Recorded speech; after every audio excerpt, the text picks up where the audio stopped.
Hello, everybody. This is Joshua Hatton with One Nation Under Whiskey podcast. I'm joined today, and I'm joined as always by my big fat cat, Ichabod. He's sitting on my lap. He's purring. You may hear him in the mic. Actually, you know what? There we go. Everybody heard Icky. So while I'm normally joined by my big fat cat, Ichabod, I am in tandem joined by my good friend, my business partner, my dear mate, the one and only Jason Three Names. Hi, Jason. Hello. Hello. When you led out with big fat, I was like, whoa, wait a second. I've had a good lockdown. What's this all about? And then you said Icky the cat. Yeah. I felt much, much better. Yeah. Yeah. You know, I do need to tell you this. Early on in lockdown, you saw an opportunity to maybe hop on. What do you do? Do you do is it a treadmill you do, or is it the oscilloscope? Elliptical. I want to say oscilloscope, but that's a different thing. The elliptical. Right. I think oscilloscopes take you to space. That's how you get to Uranus. And then, and so you're... Is this 4 episodes in a row with the Uranus joke? I just feel like... So you're it's a right pain in the Uranus. So you're on the elliptical and you lost, you trimmed down. You were never big. You just got, a bit softer in the middle. But the rest of you was still tall, skinny, lanky Jason. But it was noticeable. But I remember meeting you. There was that time we took that trip and we had to meet midway because you had a number of bottles for me. I had a number of bottles for you. And we stopped at some vegan place somewhere in the middle. And I remember looking at your... I remember following you into the restaurant and looking at your butt. I was looking at your butt. I say follow me into the restroom. Yeah, follow me into the restaurant. Looking at my butt. Okay, I feel objectified. Carry on. And I said, he's trimmed down. He's lost a little bit. And that was in early January, I want to say. Sometime in early January. I literally have no idea which month we did that in. But when I came back, that's when I started running because I saw that you had lost weight. So you, sir, were in part an inspiration to me for hopping on the treadmill and losing a bit of weight myself. So thank you. You're very welcome. I'm glad I could inspire somebody in this world. But to be honest with you, the elliptical was one part of it, but see the not drinking pints while traveling and not eating restaurant food for 2, sometimes 3 meals a day, that was huge. That was a huge difference. And then the elliptical was the cherry on top, as they say. So you think you would have lost weight just by eliminating your pints and eliminating your... Oh, for sure. See, I tried that, and it didn't work. I just gained weight, and so I needed to run. I needed to get my... You gained weight getting off pints and restaurant food? Yes. Wow. Yes. I got to the biggest I'd ever been in my life. Ever. Anyway. You weren't drinking pints in your house? No, I pretty much eliminated it. All right, okay. Conversation, I won't name names, they will know who they are. But in the last week, we've spoken to dear friends in Scotland who have reported the mixing the beer with the whiskey is hitting them a little harder as they're out of their 20s and in some cases into 30s and some cases into 40s. And I am right there. Absolutely right there. Of a day, of an evening, hanging out with friends on Zoom, I have to make a choice. Is this a beer night or is this a whiskey night? And spoiler alert, it's always a whiskey night. Because the beer is just too bulky for me now as well. So, last week we had a wee Zoom meeting with a mutual friend and you and I stuck to the drams. But drinking with this friend, I always want to throw in the pints. Always. Yeah. And I fought the urge. And the next morning, tickety-boo. Easy peasy.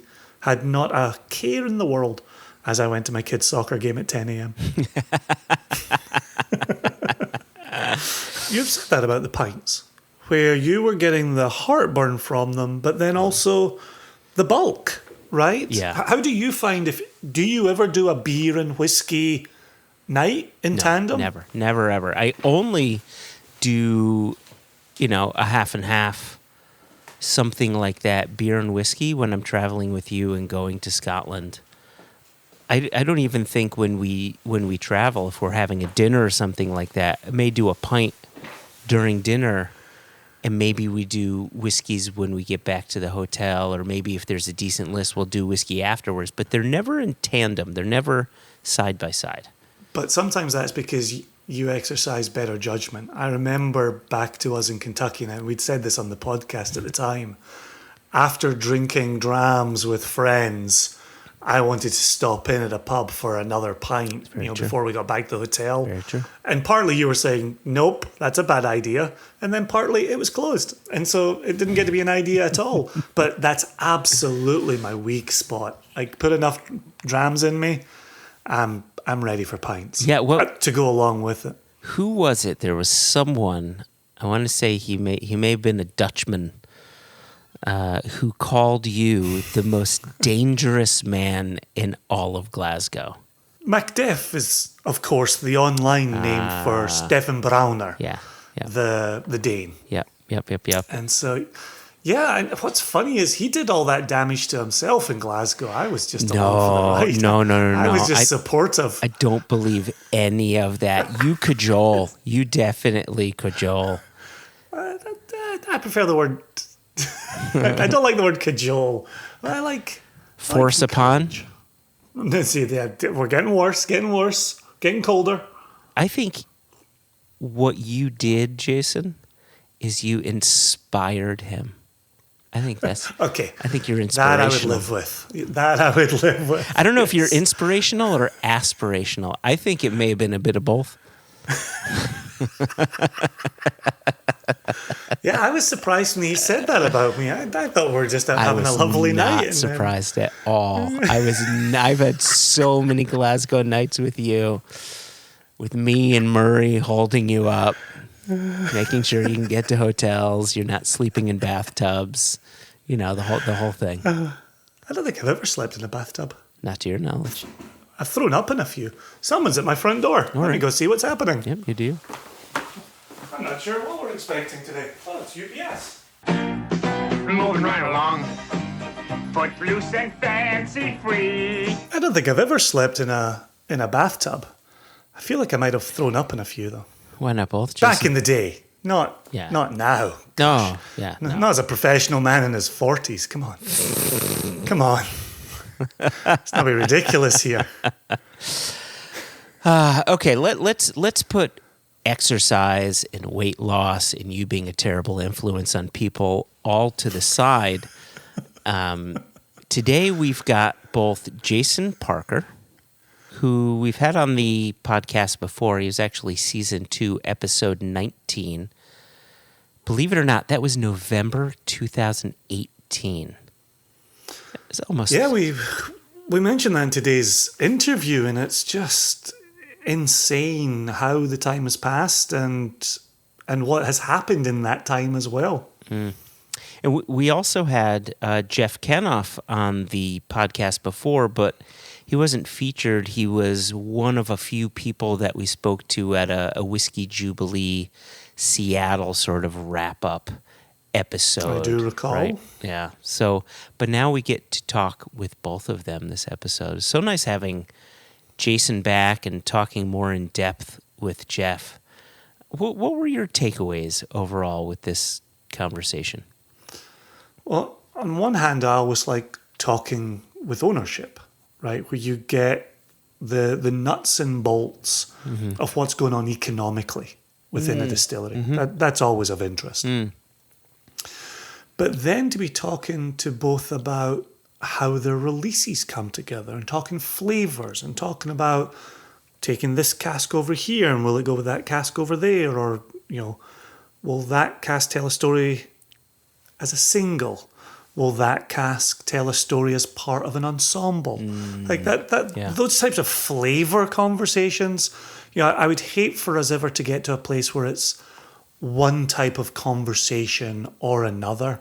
On one hand, the economics are hugely important and I love hearing more about them, but we're in whiskey to drink it. And so covering those bases is always fantastic.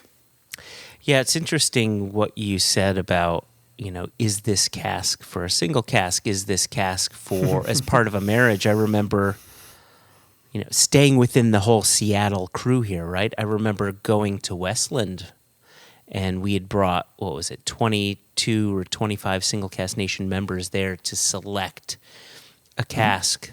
And in part of our conversation, we talked about how we tasted a myriad of casks, but these three really ticked the boxes for us. And I followed that up with saying, it's not as if the others didn't tick a box for us, but it was obvious that they were presenting very focused notes that would do a wonderful job being part of a marriage of a multitude of casks. And I just remember Matt Hoffman sort of pulling me to the side and saying, I'm so glad you said that, because, most people will say if that single cask isn't good, then you don't want to bottle it as a single cask, and B, why are you going to marry it with something else? Because it won't make for a good whiskey. But that's the number one, maybe not the number one reason, but that is such a great reason to marry that cask of whiskey with something else, because of what it will add to that greater experience at the end. Well, and I think it speaks to what we just covered with Amanda Beckwith at Virginia Distillery Company in the last episode of One Nation Under Whiskey, where you're talking about building flavors, layering flavors, right? What speaks in what way? After that episode went live, I texted her and I said, it still surprises me that 25% of your stock is maturing in STR casks. And she said, it's wonderful to have that component at our fingertips as we're bringing together multiple casks. I love that, yeah. Right? And that's certainly part of what we're discussing today with Jeff and Jason. The other thing I'll say is we talked a little bit about single malt as a category and kind of where that's going in America and how that decision might be made. And the way the recordings all worked out, I had interviewed Amanda the Friday before the weekend, and then you and I jumped on this call with Jason and Jeff at Copperworks after that weekend. I think it was like a Tuesday or something like that. And some of the things that I discussed about single malt as a category, as regional, with Amanda came up again in the conversation with Jason and Jeff. Yeah. And so if you've got the last episode of One Nation Under Whiskey fresh in your mind, this one in some places is really going to springboard off some of those conversations, some of that question and answer that we had with Amanda. That is a really good invite to those that may have missed that previous episode, right? This is a good point about American single malt. And we mentioned Westland, right? This is 3 American single malt producers that we're discussing. And in all of these discussions, at some point in time, we're talking about this creation/evolution of single malt as a very specific category within American spirits, and how we'll really benefit they as producers and we as consumers if this category has a good definition. Right now, it's the Wild West. We need to tighten it up a little bit. However, within those confines, give producers the ability to branch out so they're not stifled by too many rules as well, right? I think, And that's That's definitely part of the Right. conversation here. Right? Like if you look at American single malt, as the definition stands right now, a stifling point is that it has to be matured in new charred American oak. If you list out on the label single malt American whiskey on one line. But if you take a look at all of these producers, whether it's Westland or Virginia or whomever, American whiskey will have its own separate line and single malt will have its own separate line. And that's how you can get out of having to use that new charred oak cask, which then I think just kind of gets you back into the wheelhouse of bourbon and rye, which is so defined by that cask, giving these producers the ability to use a multitude of casks, just like the rest of the world is doing, will, while we want to tighten up what is and what is not American single malt, allowing them to use a multitude of casks will give them that freedom that Scotch whiskey producers use and other malt producers use to create a multitude of flavors by use of cask. And I think one of the other interesting aspects is whether or not one must mash on site.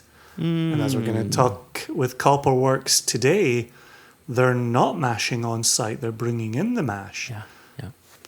What does that mean? How does that look? Good Where point. does that go? And Yep. and I think Jason and Jeff speak eloquently to that point as well. So there's a ton covered in this chat, and I thoroughly enjoyed it. You looked like you thoroughly enjoyed it. I did indeed. Yep. And so I think we should give our dear listeners a chance to see if they thoroughly enjoy it. All right. Off to the conversation.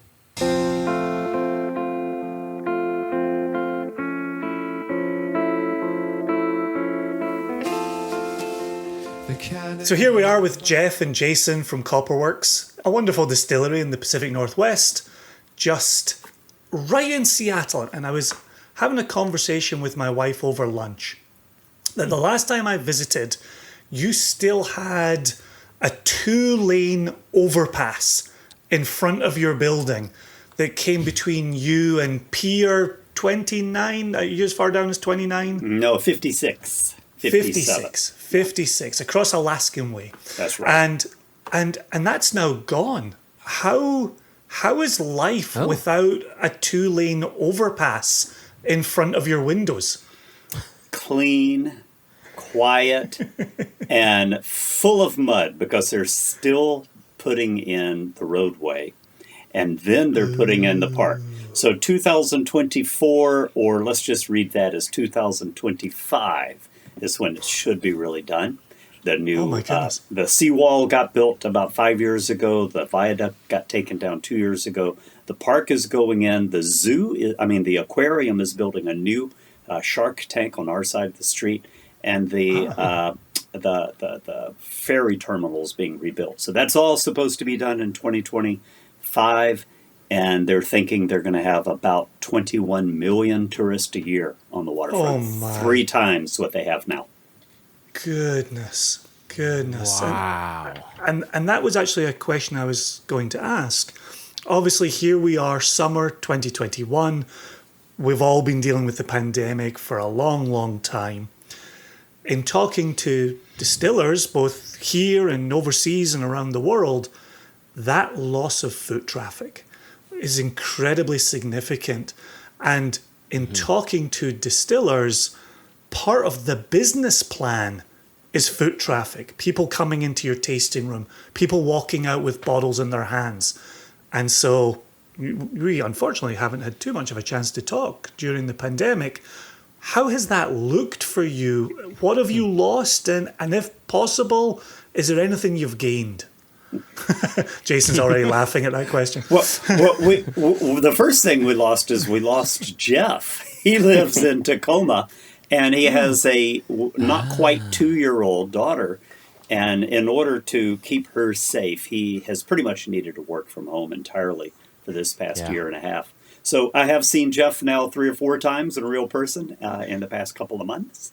But Wow. I'm still real. We spent a long time. Yeah, he's still real. So are you distilling by app? I mean, how's that? How's that working, Well, Jeff? I focus more on the tasting and blending. So all I have to do is go in under the cover of darkness, pick up samples, and taste them at home. So it's been nice. Yeah, Wow. we've gone virtual. So we still do production. We have a distiller has been doing production and blending and bottling and all that. We still do online sales, so we're able to ship to about 37 countries or states. I'm sorry, wow. and a few countries. But what we've been doing primarily is just getting our act together for this year. We're getting ready for a very large fundraiser. Looking to build a couple of restaurants and a new production facility in addition to the one we have now.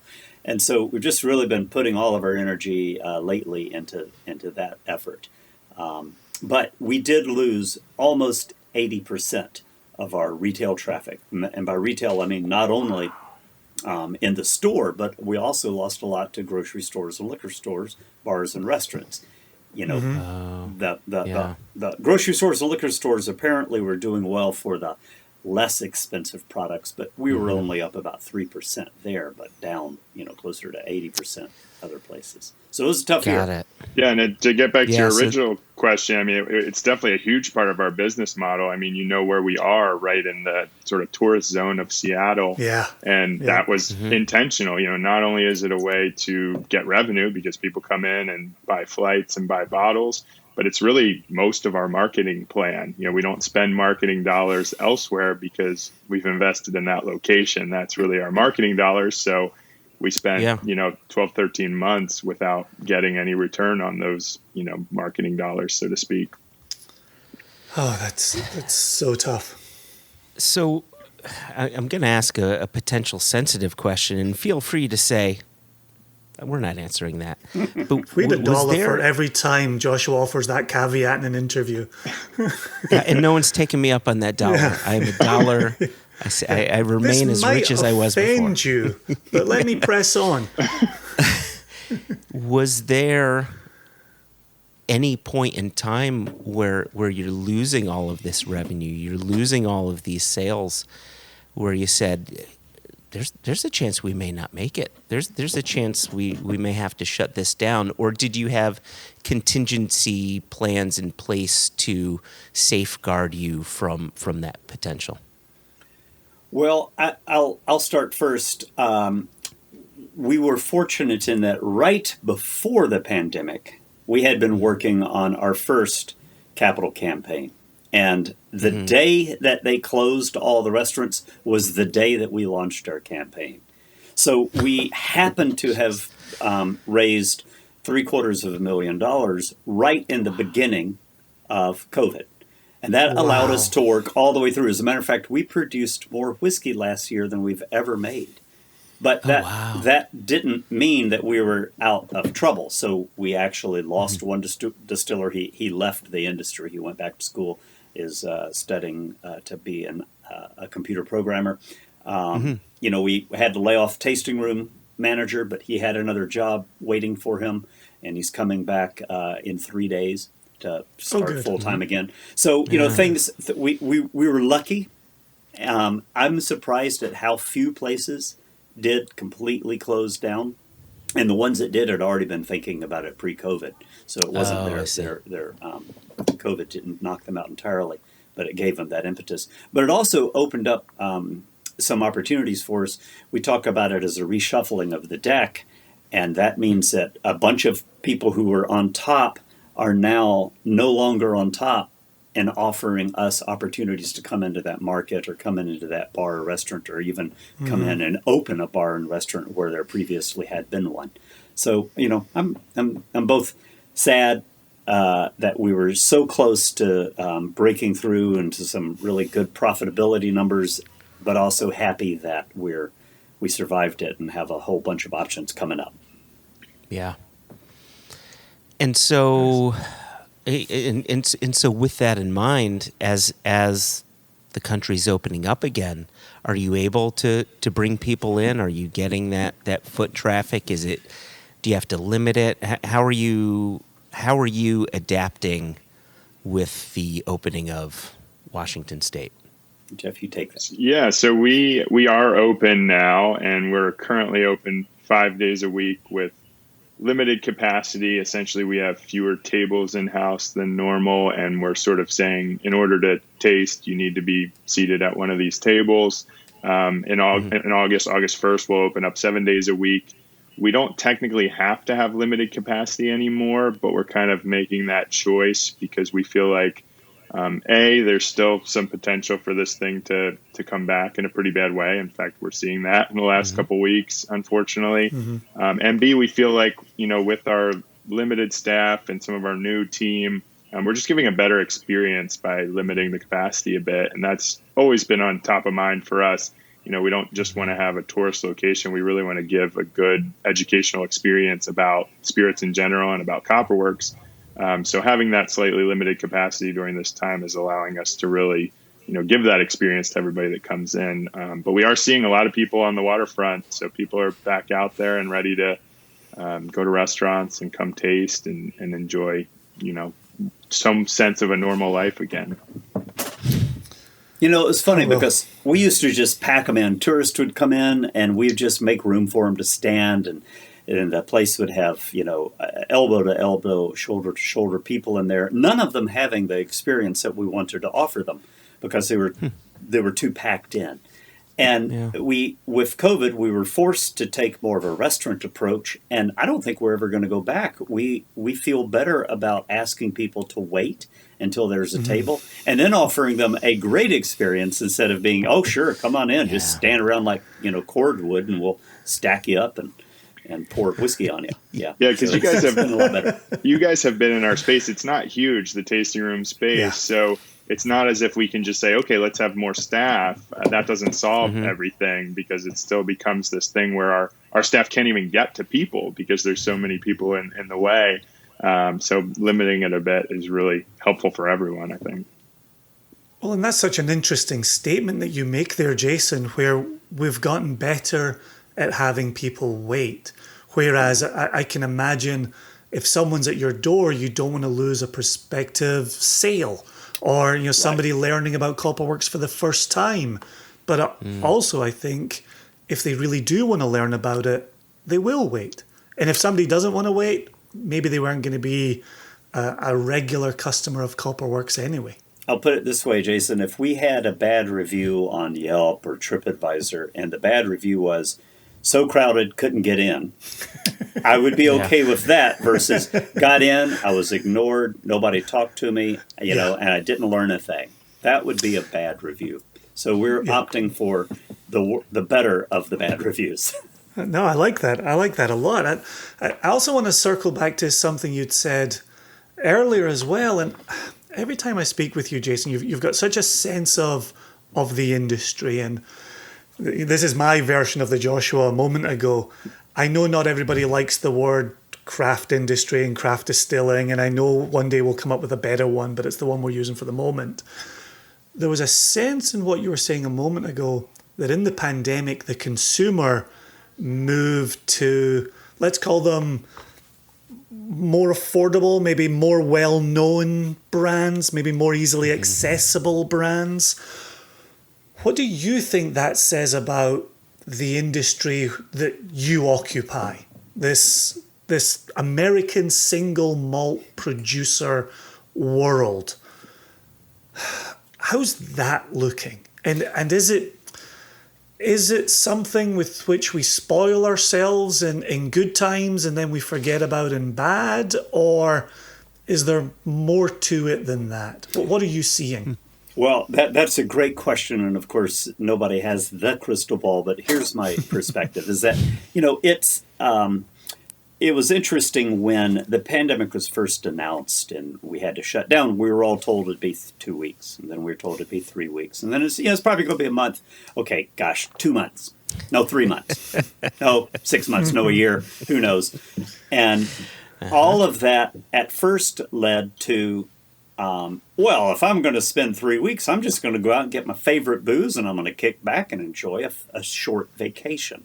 Later, it became, oh my gosh, I may never get a job again. I better, anesthetize myself with the cheapest product I can get. So pantry stocking, and everything filled up there. But I don't think that we saw a return to expendable income being spent on high volume items like ours, discretionary income like Copperworks requires, until it felt like people were coming back out of the pandemic and able to go out and see each other again. And suddenly people are remembering, you know what, I haven't bought anything in a year and a half. I actually have a lot of cash to spend, and I should treat myself to this. And by the way, I'm going to help a small business. So it's almost been over the top, the amount of sales that we're able to make from a visitor compared to previously, when they were just kicking the tires, but they didn't feel bad about not buying anything. Now they're like, oh my gosh, I need to buy something. I want to buy something. I'm here to buy something. And so it's been very wonderful. Very, very good. Now, how long that'll last, I think we'll get back to a normal state at some point when people are willing to spend their discretionary income more conservatively. But right now, it just seems to be burning a hole in everybody's pocket, which we're happy about. I think it goes back to that whole idea of experience too, right? You can have an experience at our tasting room, but drinking a craft spirit is more than just the liquid inside, right? It's a whole story. It's a whole experience. Maybe it's a memory of visiting somewhere. Maybe it's setting up a tasting with your friends. So when you're in that pandemic mode, you're not thinking about any of those things. You're just thinking about, what can I drink and what's going to make me feel good for a short period of time. Whereas when you're back in regular life mode, you're thinking, okay, let's do these tastings with friends and let's remember my trip to Seattle or wherever else. Yeah. Or preserve the grain shed in Washington State, or do salmon safe, purchases. I mean, things that we are now able to afford to enjoy. Yeah. Yeah. So just really quickly, Jason, I think you may have mentioned it. You said during the pandemic, you were able to ship out to 37 different states. Right. Initially, it was countries. Then you changed it to states. I meant to say also, worlds. Global domination. 37 different worlds. Domination. Just we're on the rocket Hubbard. with Bezos. We're heading to space with our foods. Yeah, you and Bezos. Tight. Was your ability to ship to these 37 states something that existed prior to COVID, or was it something that the governor may have put into place in response to that to keep Washington's distilleries afloat?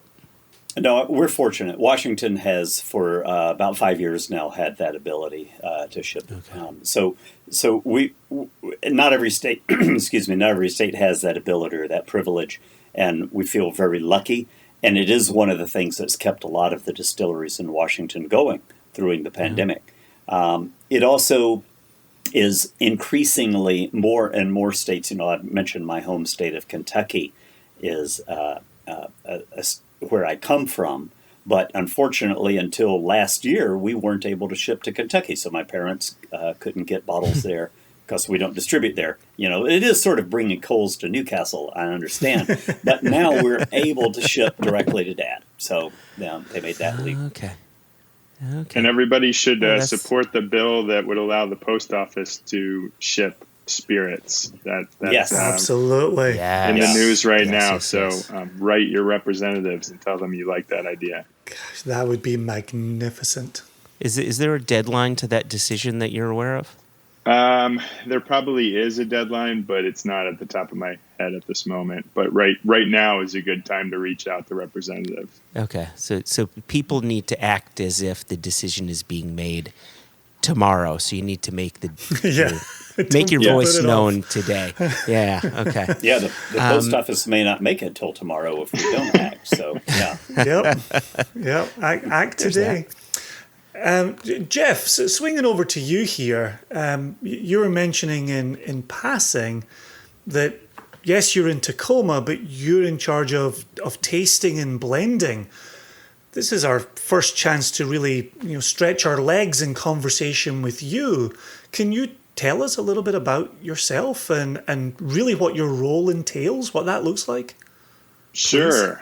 Yeah. I mean, I guess, getting to that first question, my role entails a little bit of everything, right? So sort of a small team we've got right now. There's 4 of us, about to be 5, and then a few part-time folks. So when it comes to keeping the wheels on of the distillery, it's sort of whatever it takes, right? Whether it's cleaning the bathroom or getting the tasting room set up or blending the next whiskey release. But, when I have the time that I wish I have, I focus mostly on our sales efforts pretty much worldwide or full galaxy, I guess, and coming back to our That's it, yeah. conversation. Universal. And as of late, the last couple of years, I've been kind of leading our tasting panel, which is where we taste all our different casks of whiskey that are aging. I mean, it's also where we throw in other products from other producers and get to know them so we can have, the whole perspective on everything that's out there in the world. And, I do that in tandem with Jason, but I tend to be, I think, better at kind of scheduling and getting the casks pulled and stuff like that, because he's just pulled in so many different directions. And then same thing with the blending. I mean, I tend to be kind of the first one to put together our new releases, and then we go to our whole team for opinions, but then it comes down to really Jason and I saying, is this what we want to put out into the world? Do we want to make, this modification or this modification? It's a lot of fun. As you guys know, all of our releases of whiskey are different. So each time it's really painting a new picture. So we get to play with whatever barrels we have ready and think about, what flavors we want to put out into the world at that moment. I kind of sometimes phrase it as the way a chef does like a seasonal menu, right? They think about, what do I have available right now and how am I going to put it on this plate? And we do the same thing in the bottle. Yeah. With that said, is it worth pouring one of your wares right now? You were kind enough to send us some new releases for this. Yeah. We're all meeting over Zoom right now. I've got 38. Let's start with 38. Yeah. I think that is the good place to start. Non-peated. Exactly. So, really quickly, while we pour this and maybe let them breathe for a little bit, we're having this conversation. We're learning a bit about what you both do. We learned a bit about how Copperworks worked through COVID and the removal of highways and all this stuff.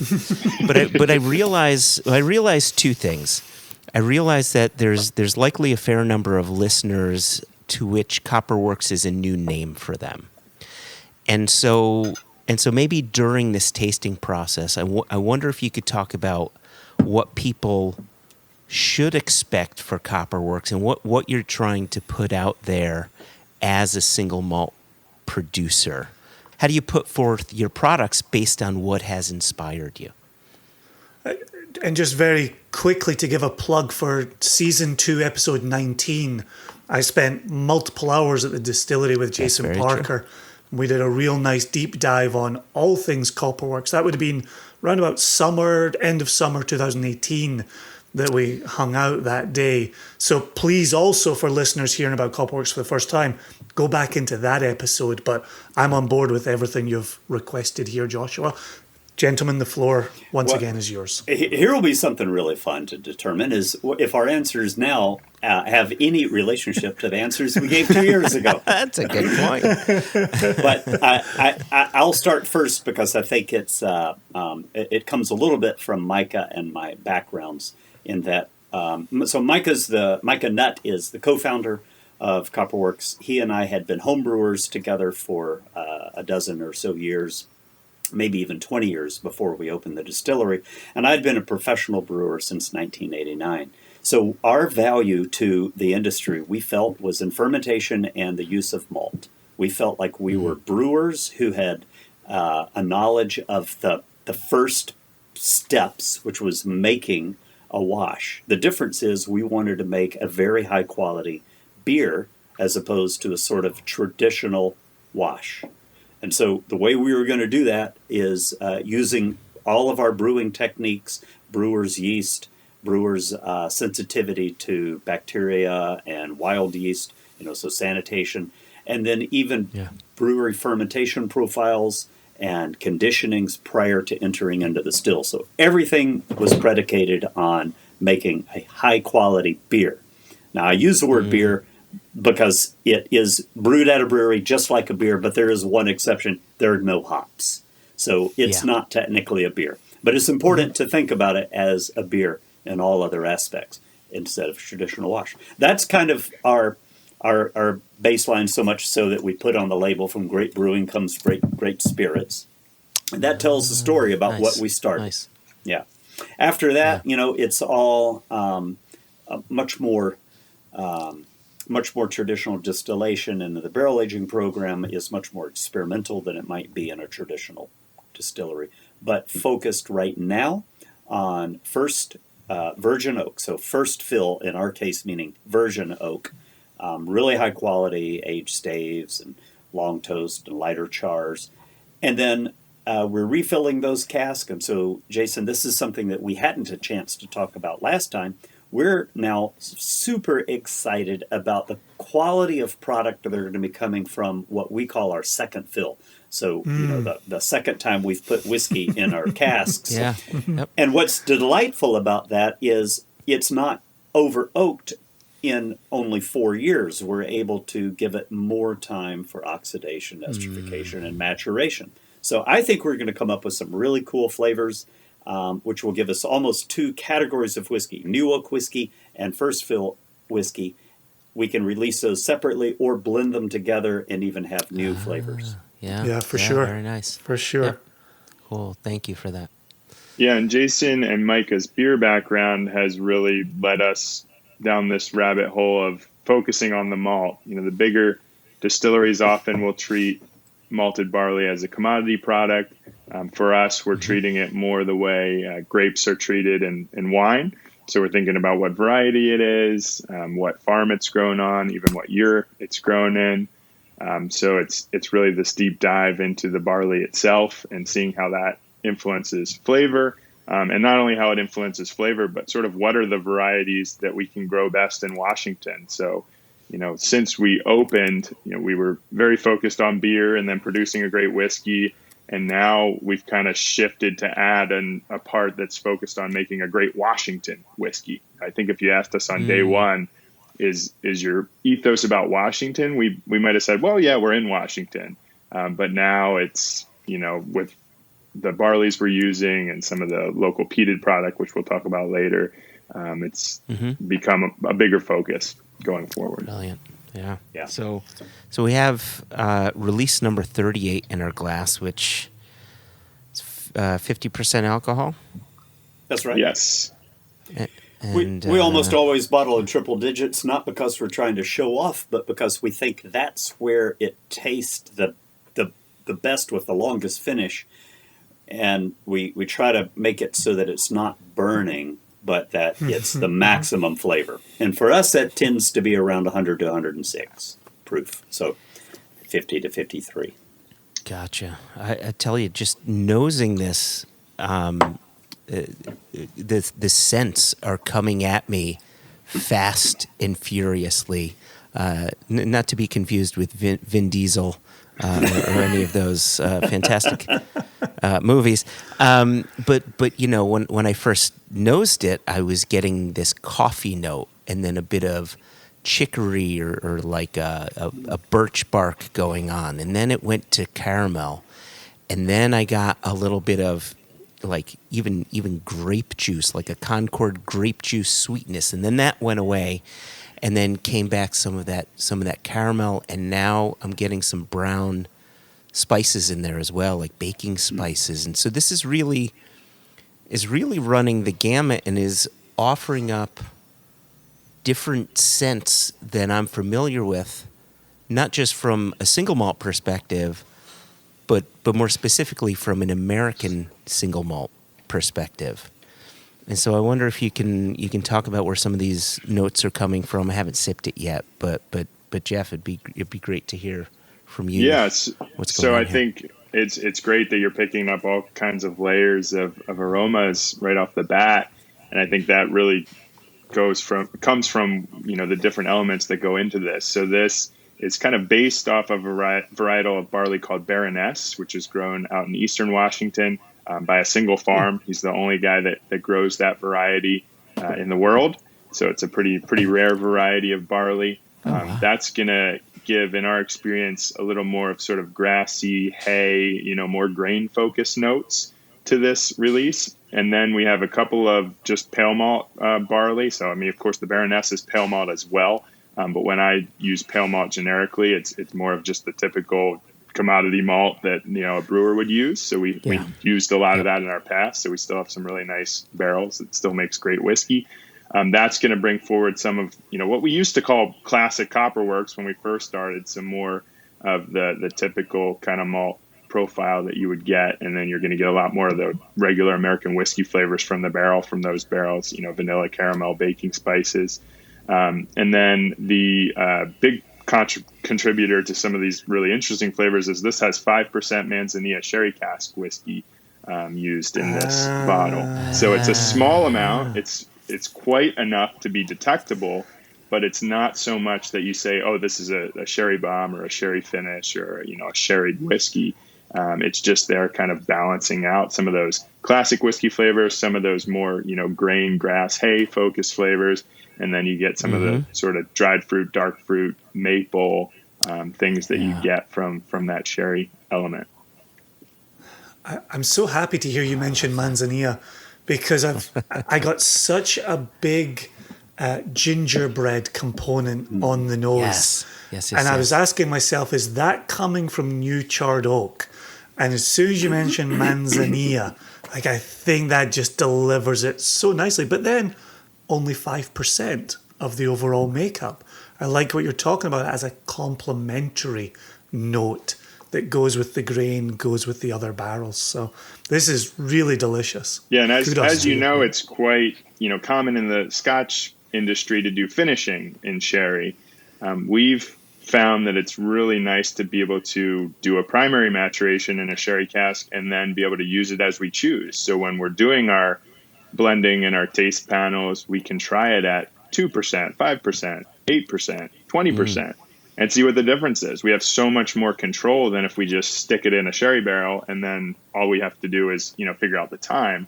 Whereas when we're blending it, we can say, whoops, that was too much. Let's try a different blend and bottle it like this instead. Whereas if you go too much on the finishing, you're hosed, right? You're like, oh, I wish we would have done that. Of course you can blend in other things. But we find it more powerful to be able to just, do that right away. Well, it's almost like when you put too much salt into your soup, and now you're like, oh, get a potato, stick a potato in. Like, oh, it's still too salty, get another potato. Cut up more carrots. Suddenly you've made soup for an army instead of a family. Yeah. Yeah, the neat thing about this process that we're doing, and Jeff mentioned the fact that we do a taste panel. If you were a large distillery making a single product consistently around the world year after year, it'd be better to have a single person with that one memory and that one ability to always go back to their focal point of aroma. But that's not what we're doing, is it? This is our 38th whiskey that we've released, and it's different than anything we've made before. So better for us, we think, to have a lot of voices in that conversation. And we generally never release something that the majority of us aren't behind. There's always somebody who might go, well, this isn't my favorite, but, I can live with it. But the rest of us are going, oh, my God, this is so good. And so, maybe that person represents 10 or 15% of the public out there, but 85 or 90% we think is represented. But what we don't do is release a whiskey that we all say, nah, it's not really ready yet. But, we have to release a whiskey now. People are asking for it. It's like, nope, we'll just leave it in the barrel. We'll blend something else. We'll make a new concept. So what we've become better at as a result of all of us participating is better stewards of everything going into it. The process, the sanitation, the selection of malts, the way we warehouse barrels, how we handle the blends, what proofs that go in. It's been really fun getting the whole team, not just Jeff and me, but everybody up to a level of blending capabilities. Yeah, and a lot of small distilleries, they'll say, these are the 5 barrels that are ready. Let's put them together and put a whiskey out. And that's fine. It could, as long as they're making solid whiskey, that's going to make a solid whiskey. But that's never been our approach. We've never said, okay, these are a certain age. These are ones we have to use right now. And in fact, many times we've tasted groups of barrels and said, well, let's skip these. They seem like they need another 8 months, 10 months, 12 months. Let's check out the next batch and see if we can find some barrels we really like in the next batch. So it's always about flavor first, never about the timeline or even the type of barley. It's really, what are we smelling and what are we tasting and how are we going to put it into a delicious blend? So far I've heard about 3 of 4 components that we all like to hear about. The grain, the casks, the blending of that, the bringing together the flavors. Yeast. What's going on with yeast in here? Could the two of you speak to that? Wait a minute. There's yeast involved. Oh, yeah. We forgot that. It's everywhere. So here's the funny thing. When you ask a consumer, and frankly, even a lot of distillers, what makes the flavor of whiskey, the first thing they'll answer is the barrel. The second thing they'll answer is perhaps the grain, depending on if it was like a rye or a wheat or whatever. And then the third thing they'll answer is the water. Oh my gosh, as if that is a flavor component. But the thing that they rarely will say is it's the yeast. Well, by golly, the yeast is the source of flavors. All those other things are the precursors for flavor development. What makes flavors? Yeah. Yeast makes flavors. Distilling separates the good ones from the bad ones and then transforms them, and they go through lots of transformations in the barrel. So why is yeast considered a commodity, and why is malted barley considered a commodity?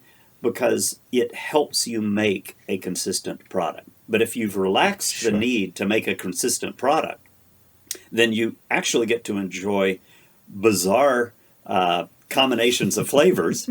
And what we've discovered from brewers is that brewers use yeast to make flavors. Distillers generally use yeast to make alcohol. Yield is generally the golden criteria for yeast selection in distilleries, and flavor is usually the golden criteria for a brewer. So we use a brewer's yeast because we're primary looking at flavor. And the brewer's yeast, there's 2 types of brewer's yeast that you can use, a dried yeast or a cake yeast or fresh yeast. Fresh yeast has all of the attributes of a freshly fermented beer, meaning that it doesn't have a lot of bud scars. It's ready to begin fermentation within minutes, not hours or days. That it has not suffered freeze drying or dehydration, but and is really healthy. So we try to use a fresh yeast, and I say try. I mean, except for our experiments, we always use a fresh yeast to do our fermentation from the Elysian Brewery. And the reason we like the Elysian's house ale yeast is that it ferments the right amount of sugar. It's not completely attenuative, so it leaves back a little residual sugars, which come through in mouthfeel and flavor. It flocks, that is, it settles into the tank and leaves clear wash behind, that we don't end up with yeast autolysis flavors in distillation. So we get rid of some of the off flavors from there. And it produces wonderful esters, fruit esters, floral esters, and almost no sulfites. Exactly the opposite of a distiller's yeast. We ferment at 70 degrees Fahrenheit, so another weird thing to do. It adds, an extra 3 weeks to our process, but it makes what we think is a good starting base. So we're willing to take that hit. I remember that from the last time you and I spoke, that adding 3 weeks to the process blew my mind then, and it blows my mind again today. Adding 3 weeks to the process. Yeah. You're crazy. We're not good at math. Absolutely insane. So what's the payoff? If that sounds crazy, there must be a payoff. Well, the 2 things. One, the obvious payoff is that we can produce flavors that you can't produce otherwise, and that we don't produce flavors that would normally have been produced. So we get this mouthfeel, this texture, and this malty character that showcases the one thing we're trying to feature, which is the malt. The second payoff is that we have less fixing to do in barrel aging. So we're not trying to look for removal through a charcoal layer and addition of vanillas and caramels. We already have the sweetness that we need coming out of the malt. We don't have the lactic acid bacteria sourness that we need filtered through those chars. So we end up with a product that the third thing that we're looking for are the development of those compounds we've collected, conjugers, into esters.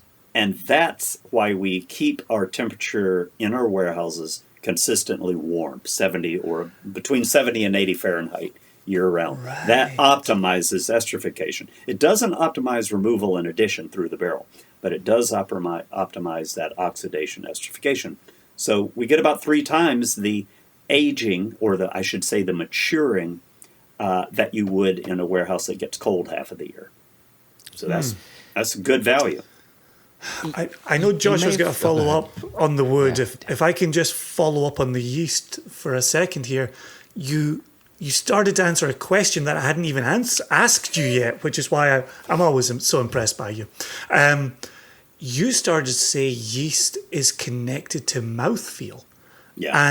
And that's what I was just about to ask you. The way you were talking about this, the way I'm tasting this release number 38, the mouthfeel is there.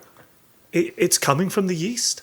Well, it's coming from the sugars that were not fermented by the yeast. Attenuative yeast will break down, and by the way, we also boil our wash, which means we not only sanitize and remove wild yeast and bacteria in the brew house, but equally importantly, we denature all the enzymes.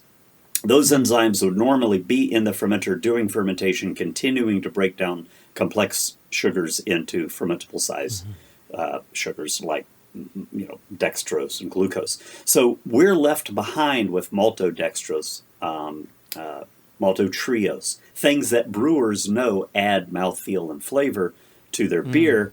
They also make it all the way into our still, through our still, and into our barrels and mature out as sugar compounds that didn't yield alcohol, but did yield flavor. That's a weird, bad calculus if you're trying to be consistent and the cheapest raw ingredient that you can get. In other words, we're not competitive. I've said this before. We're very bad at math. What we're enjoying is the flavors that we produce. And I said how when we're and the textures. Yeah, I said how when we're blended, we're focusing on flavor. It's the same thing all the way through the process. So this is a choice based on flavor, not on the economics of it, not on the the ease in terms of how to produce. So it's just about the flavor. Which is why we're always raising money. Yeah. So the questions that I had really don't have anything to do with wood, Jason. It's interesting that Jason Johnston yelling. It's interesting. Yeah. You think I'm always asking about wood? That's not the case here. You're always asking me about wood. I'll tell you that much. I know. So your extra long fermentation, I find intriguing. For a few different reasons. So I'm going to ask a series of questions. It reminds me of what some distilleries in Japan are doing. I'm not talking about single malt producers, but I'm actually talking about sake and shochu producers, and some of those are producing a rice-based whiskey, right, using that same process. And their fermentation time is 3 weeks around, but they also incorporate koji to kind of help some of that process and so forth. Once their fermentation is done, the ABV of that sake is around 17-18% alcohol, and then they distill that. And so if you're fermenting for 3 weeks, is your wash or your beer getting up into the double digits of alcohol, or has it died off at some point and it's just creating flavors as that yeast is dying? What's going on there? Well, so they're such different processes, but I want to detangle or untangle the ABV from the yeast itself. What's really causing the difference in ABV is the amount of potential sugar that was created in that mash. And then the yeast either survives or dies. We don't create as much potential sugar. So we're coming out of the kettle at a pretty high 18 Plato or 1074 specific gravity. That's what comes into our fermenters. So the final wash is pretty high, and that's because we boil. So we've boiled off a lot of the water. We've concentrated the sugars. Yeah. Yep. That then gives us a chance to put in a yeast where the long time comes in. The decision for a long time is twofold. When yeast operates in high temperatures, it kind of goes crazy. It produces flavors that are both good and bad. And that's where a lot of sulfites come from. That's where a lot of DMS sulfites come from. It also mutates, and so it creates weird pathways to do conjugers. It's famous in rum to do hot fermentations to get these just crazy fruit flavors. We're not looking to have crazy yeasty fruit flavors, but we're looking to have delicious beer fruit flavors. So we have to ferment at a cooler temperature. We keep the fermentation at 70 degrees Fahrenheit. So that takes it a week instead of taking it 2 or 3 days. That's why. But the second thing we do is then we chill that tank for 2 more weeks. If you've ever had the chance to either homebrew or go to a brewery and drink a beer that just finished fermentation, it's called green beer. It didn't taste good. It's going to be good. In another week or 2, it's going to be absolutely delicious. But all the off flavors are still in that solution. The yeast is going to absorb those to basically to replenish itself, its cell walls, for dormancy. So it's pulling things back out of that solution, and it's getting a lot of the flavors are rounding and getting some of the nasties are off gassing, and so things come out to be much more balanced. So we just treat it like a beer. We give it the time it needs for the yeast to flocculate out, for those flavors to develop. Yep. It's nothing rocket science to a brewer. This is like what we've been doing for hundreds of years. But it is kind of crazy to do for a distillery only because it just reduces your throughput so much. It just looks bad. It just mathematically, it just doesn't make sense. But flavor-wise, it's kind of the right thing to do. I don't anticipate we're going to be the last distillery to do this. I imagine as more and more brewers shift to distilling, they're going to apply their brewing knowledge, and they're going to have clean fermentations, nice yeast management. They're going to make delicious whiskey, and it's going to be based on this new concept of applying, 150 years of brewing science to the front end of distilling. Interesting. Looking forward to it. That's great. Thank you. I do have a wood question, Jeff. I'm going to ask you about your wood. You'd mentioned I told you. You'd mentioned that 5% of the overall blend for release number 38 is Manzanilla wood, Manzanilla sherry wood. And so my question to you is twofold.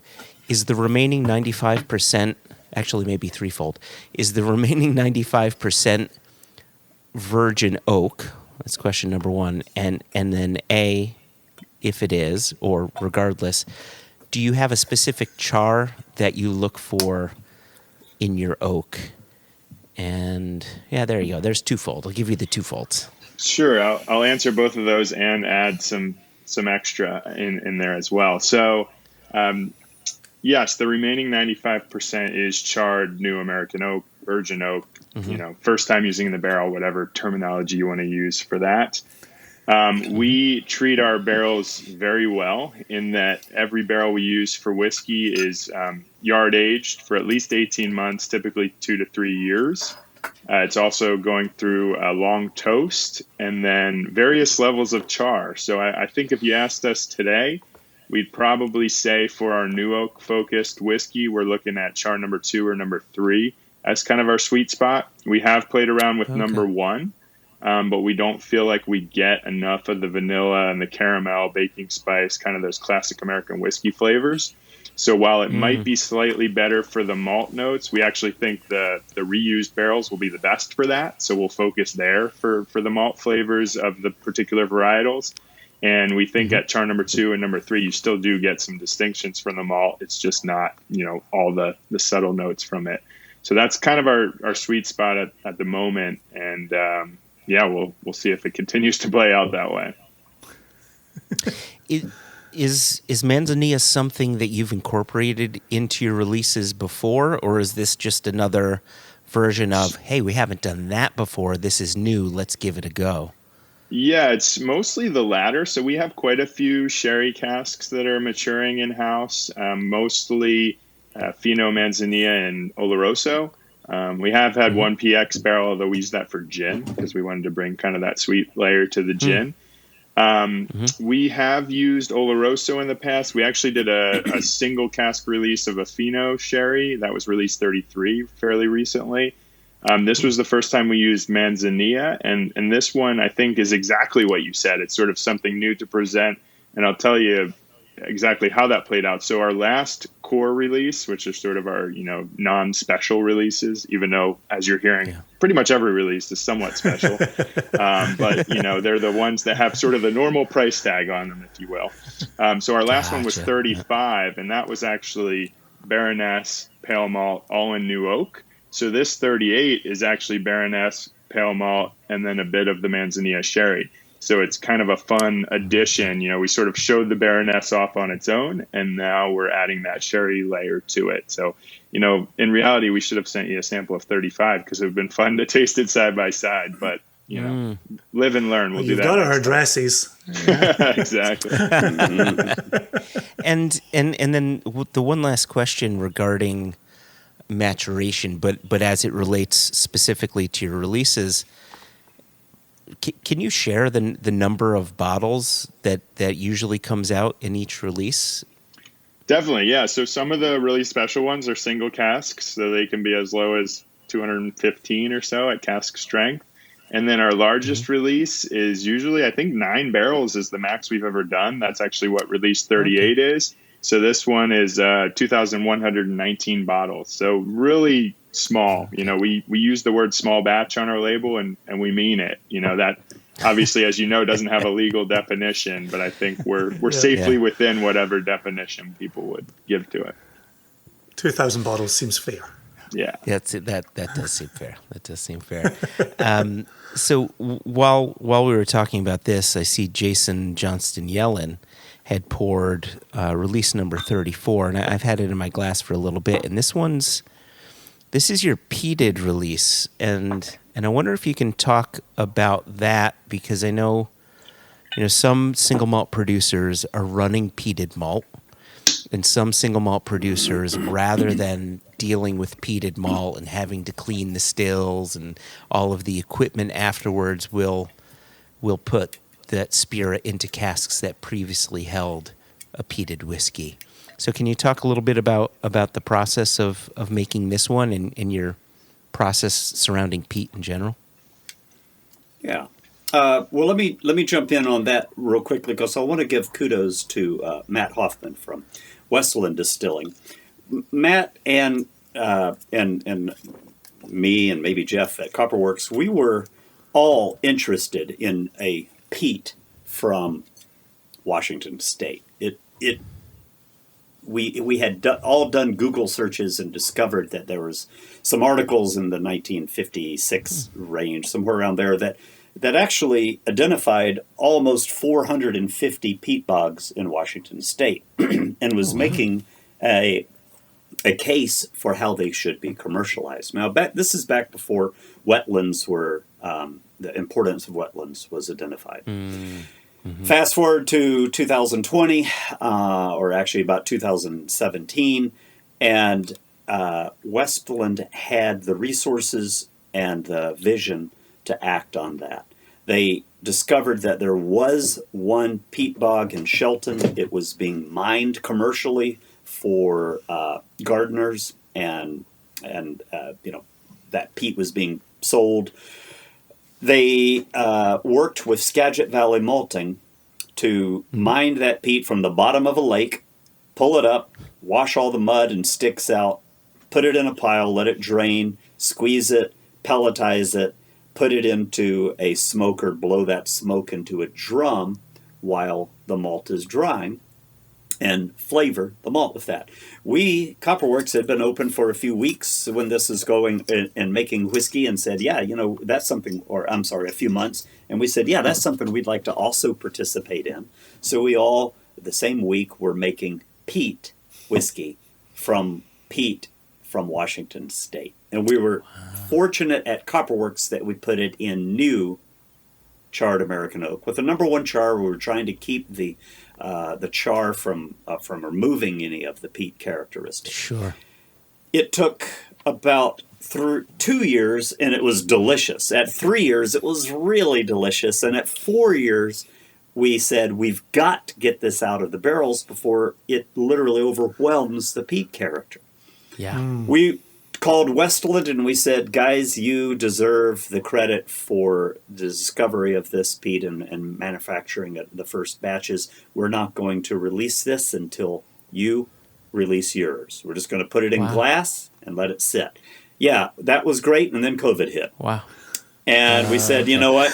We need to sell this. So we called them back up. Yeah. And they said, sell it, man. Go, do it. Stay open. Do whatever you have to do. It's totally fine.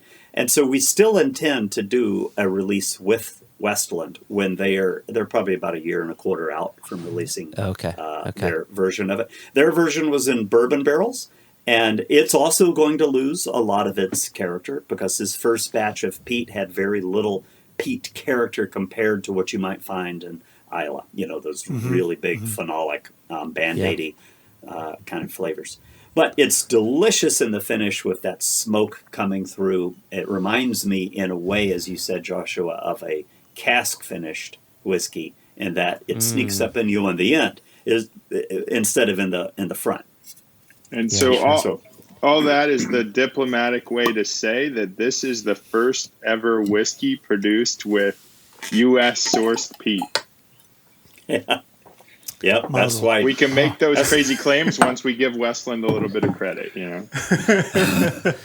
The texture on this one is off the charts. It's so silky and tongue coating and seemingly more so than release number 38, which had a remarkable, right? It was a texture that I took note of. I said, okay, that's good. This one is over the top. And so are you fermenting differently? Are you distilling differently when it comes to your peated malt? Is it just simply cask influence? What's going on here that's amplifying that richness and texture? Well, it's also 104 proof, so it's 2% alcohol more than the one before, which what that means is that it's got more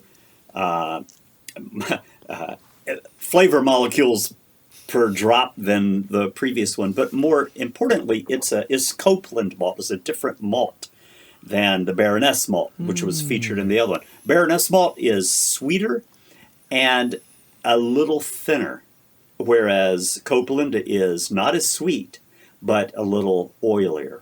And so I think we've come across just the fact that this malt and the peat binding with it and et cetera, and a little bit higher alcohol may be adding to that mouthfeel.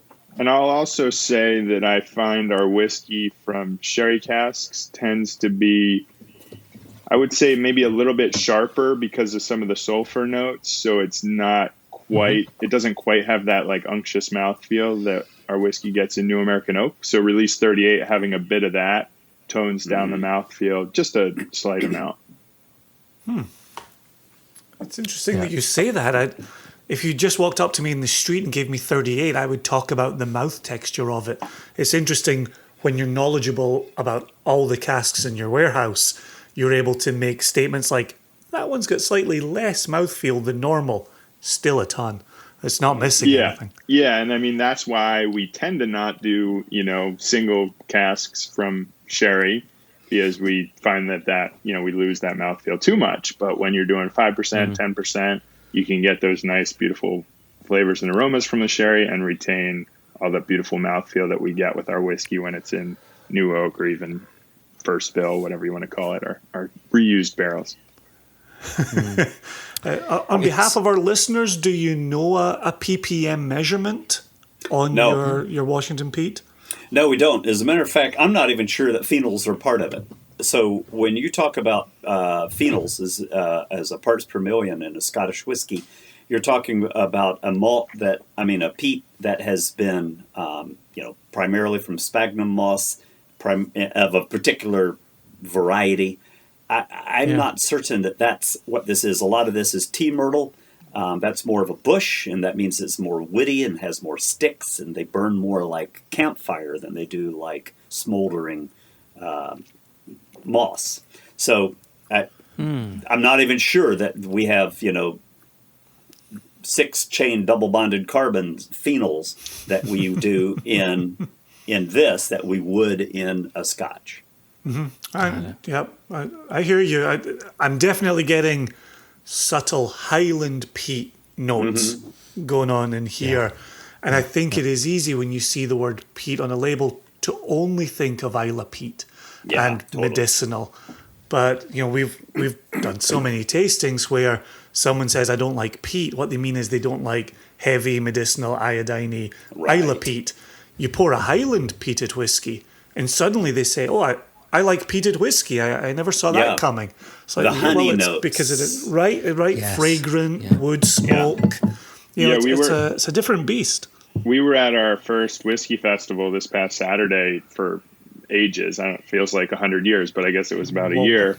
And it was the first time we presented the peated at something like that. And you get so many people who are like, peat, I don't like peat. And you have to say, well, wait, this is totally different, different flavors. Also, like Jason said earlier, it's relatively subtle. Also, you have the new oak component, which you're not used to tasting with peated whiskey, right? Because almost every peated whiskey in the world is in, used bourbon barrels for the most part. So this is a very different beast, as you say.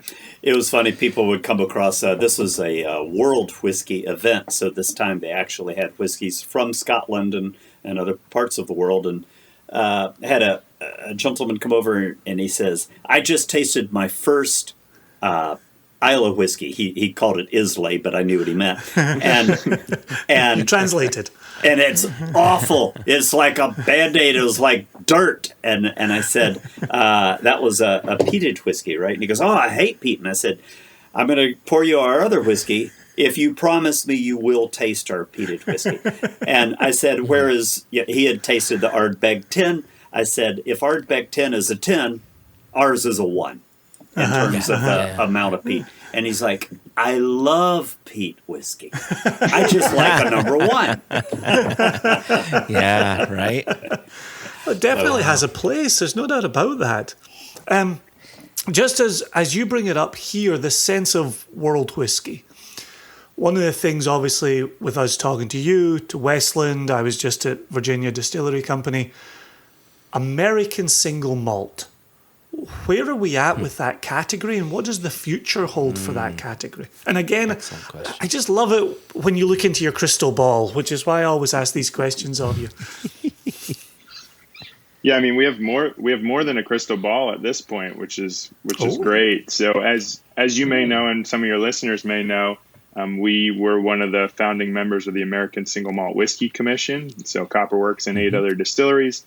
Now about 170 members signed on to that to help, create the definition, protect, and educate about American Single Malt. So the really good news is the work over the past 5 years by that commission has caused the TTB to add the definition of American Single Malt to their spring agenda this year. So we're expecting a proposed rule in about December of this year. And it'll go through some public commenting and, hopefully become final at some point in 2022, if not shortly thereafter.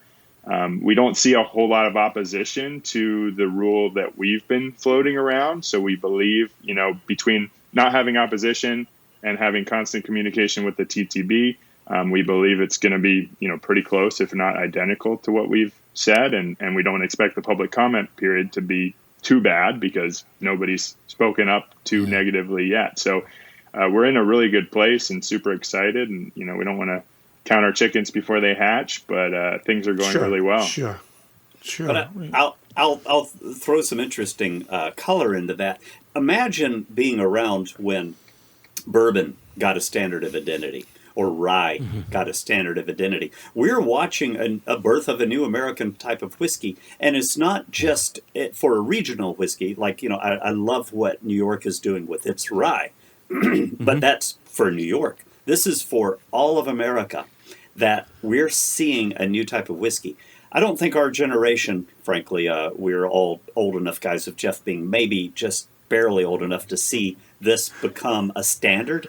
But in a few generations, people will mention Scotch, bourbon, Irish, Japanese, American single malt. It'll just roll off the tongue. If we've done our job, it will be as recognized of a category. Now, by then, there may even be regionals like we have in Scotland.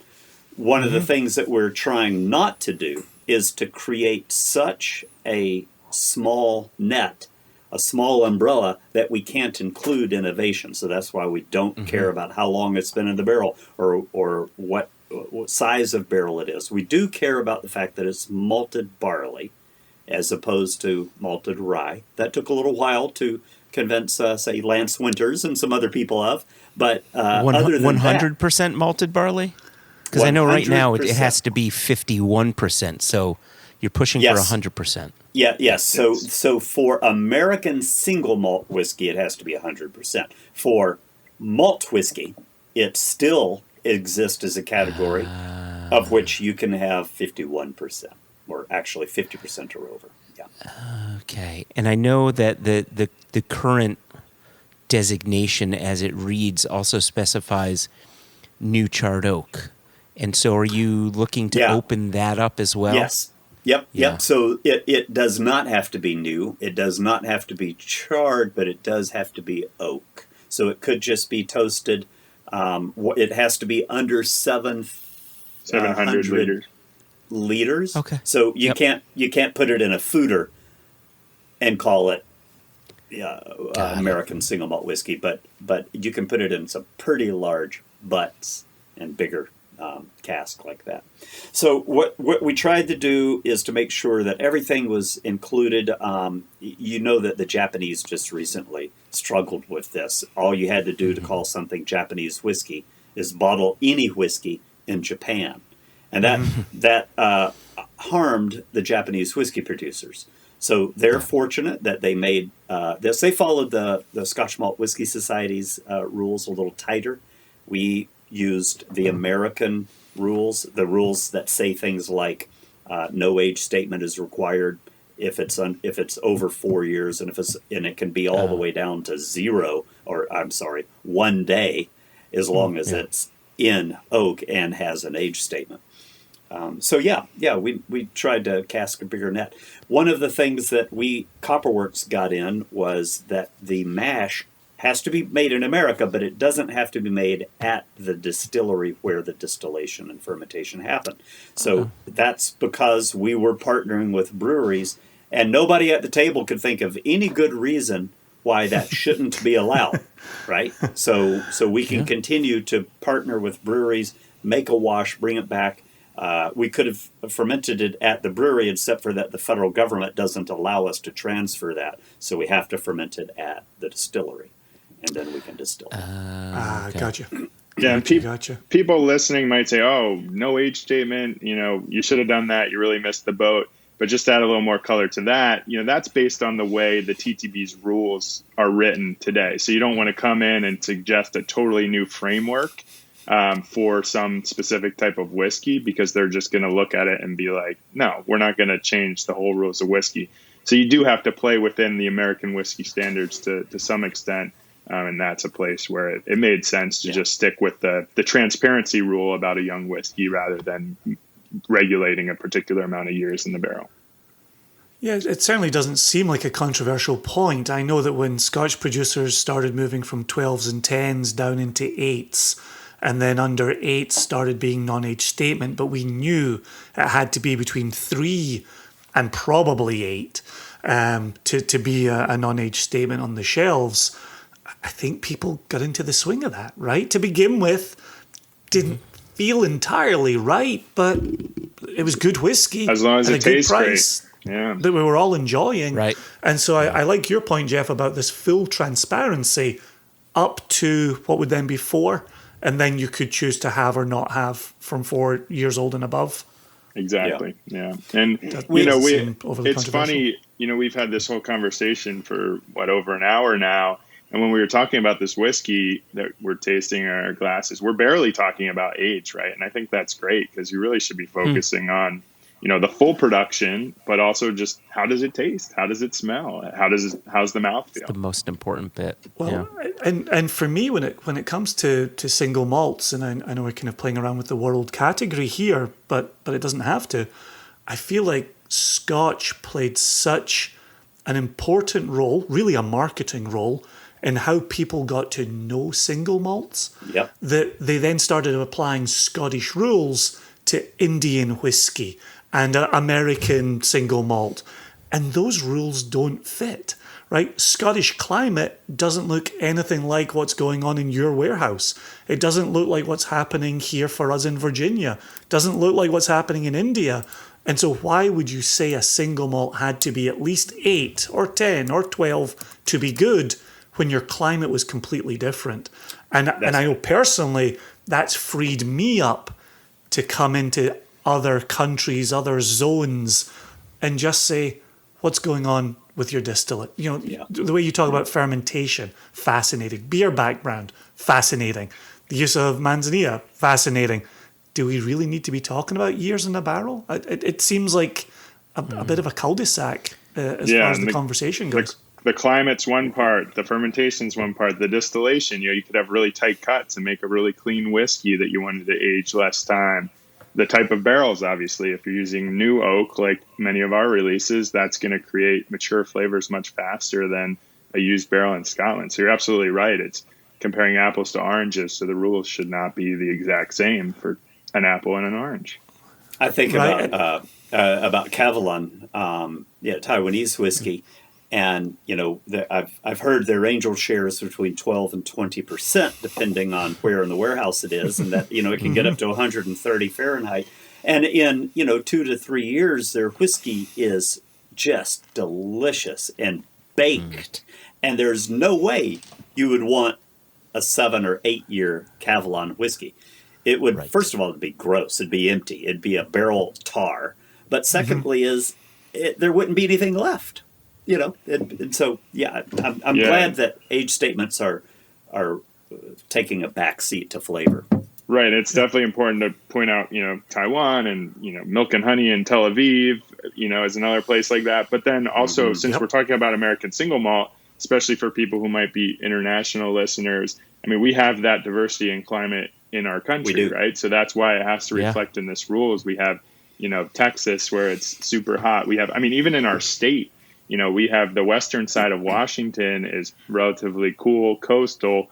You go 4 or 5 hours drive, or really even 3 hours drive inwards, and you got a super hot, where warehouses could hit 120, 130 in the summertime. So we need to make sure that the American single malt rule considers that. Yeah. So it's good. It's looking like it's going to pass, and I think we're watching the birth of a type of whiskey, and it's an exciting time to be seeing that happen. I absolutely love this, but I've had something sort of niggling in the back of my brain where when we think of single malt whiskey, right? Scotch whiskey comes to the fore. And then you talk about world whiskey, whether it's Mackmyra in Sweden or Amra in India, Milk and Honey in Israel. The French are making single malt, etc. And that all falls under the umbrella of world whiskey. Would you say American whiskey creating its own designation joins the world whiskey category, or becomes a third category, much like bourbon is its own category, yet exclusively to America, and rye is its own category, etc.? Where do you see American single malt fitting in, if at all, if it's only into its own thing? Because we're such big barley producers, and because there's already 2,000 distilleries probably heading towards 4,000 or 5,000 someday, and because we are a big enough country to make enough volumes, I think we're looking at something more like bourbon. It's not just going to be a world whiskey where there's 4 or 5 good examples of it. There probably will be 400 or 500 good examples of American single malt whiskey. And that's big enough to be a thing. You know, it's going to be its own category. It'll take a while, but it's likely to happen. Yeah, I agree. Love it or hate it. The U.S. always gets that kind of focus. And, you know, for us, we love it. Some other countries might not like that as much, but I think there's going to be a natural focus on, American single malt. That's a cool thing. We need to have that everywhere in the world. Interesting. Well, and the conversation that I was having with Amanda Beckwith at Virginia Distillery Company is we thought there would almost be an inevitability to regionality. And I like what you said earlier, Jason, where when you're creating this, and I think you had added this as well, Jeff, when you're creating this and you've got a country the size of the United States, you want as many people to be players in that as possible. But I also think once you've got that created and on the books, we're already talking about Texas single malt. We're already talking about Washington single malt. Right. And I think we'll start to have those conversations around production and cask use and maturation and how it's done in particular pockets. You know, the same way we talk about regionality in Scotland, not everyone's doing it the same way in Speyside. Even though, 70% of the industry is in Speyside, they're all doing it slightly different. That's what we love about this category. So even if we talk about Texas single malt, they're not all producing it the same way. You don't all have to follow suit in Washington, but there are going to be things that you have in common that are different from Texas, from Virginia, from the Northeast. And as a consumer, I think that'll be really exciting to explore. And when you start talking about numbers like 4 or potentially 500 producers of American single malt, we're going to be looking for different ways to parse that out, to be able to say they're not a monolith. Let's explore.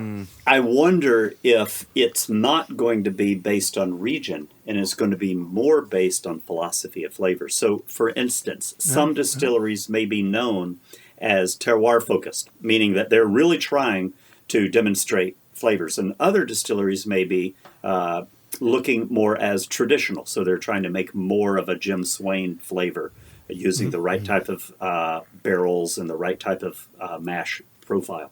And so you'd start to recognize intent, and that's why I call it a philosophy of flavor. The distillery was built with an intent to make a type of flavor, and as they move into more distinct groupings, you'd be able to put those together. And that's what I'm really looking forward to, is to see how that grows in the next 20 or 30 years into these natural categories. Yeah, I love that thought behind intent. But really quickly to regionality, though, I think we're already seeing, or we have seen for years within the bourbon category, right? Tennessee has its own designation. And then we started hearing stories that the governor of Indiana is pressing to create an Indiana rye designation. And so I wonder if that, right, because this is all new, this is all in the infant stages. I wonder if people already being familiar with the regionality might lean more toward that aspect of it and less about intent. But I imagine your commission together can help push the intent agenda. I think the regionality can work alongside that a bit, in that it kind of provides a baseline, right? So if you're talking to a Texas producer and you're thinking, well, Texas means hot climate, and then they tell you, actually, we keep all our barrels indoors and it's, 60 degrees, we chill it. We love air conditioning. We hate the environment. You kind of have that baseline of understanding, okay, well, here's how you'd expect Texas to be, and here's how this distillery is doing something different. And I used kind of a horrible example of it, but you get the feeling. You kind of have that regional baseline, but it doesn't mean everybody in that region is going to play by those rules necessarily. It's right back to the Scottish example of distilleries in the Highlands or in Speyside creating a peated whiskey when that's typically not what modern distillation has looked like in those regions. So yeah, it's an interesting question, because I think if you asked a lot of current Scottish distillers, are they happy to be included in a region, you'd get a mixed bag of answers. I think some of them are going to be like, you know what, those regions were a long time ago that we fit into that category, and it's no longer as valid as it used to be. But on the other hand, some of them are going to benefit by being grouped into where they're physically located, so that tourism and other marketing opportunities come along. So I think both will happen, and we'll just have to be careful not to let it get too prescriptive. What I see is difficult about the Scotch Whisky Association and about bourbon and Tennessee whiskey is that they have legislated themselves almost out of innovation. They can only make a traditional product. And when they go to try to do something too radical, they can't. They're told that that no longer is part of the category.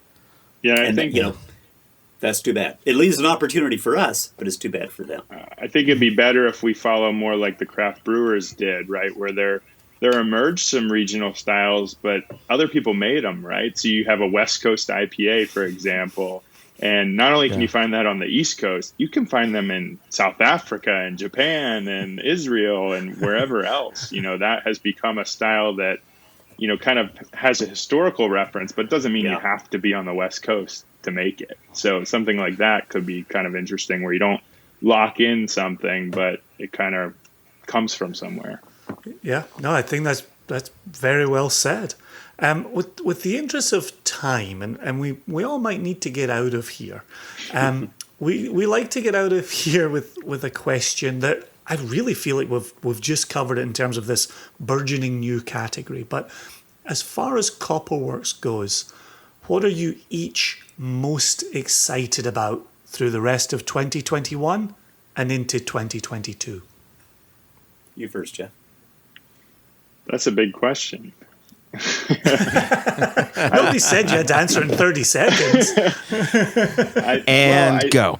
I think the obvious thing is looking forward to life getting a little bit back to normal. Being able, from a personal side, being able to get to see people again and give them handshakes and hugs and high fives. And I don't know if that's going to happen at the end of this year or next year, but I know it will happen at some point.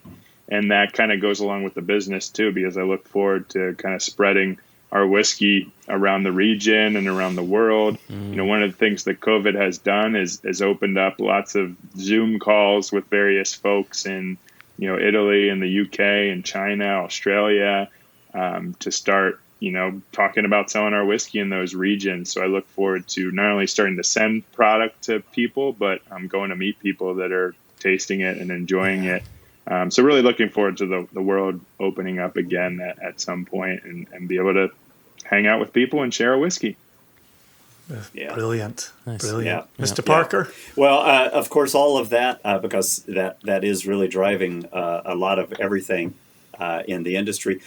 Particular to Copperworks is we've got some really big plans to open 2 restaurants and an event center and a brewery, a big brewery that will be able to supply us all of our wash and even maybe allow us to make a little bit of beer. So what we're suddenly seeing is, because of the change in COVID, we actually think we have more opportunities in the future than we had before, both in terms of locations and money that people were not investing and are ready to invest. So I just see this as Copperworks 2.0.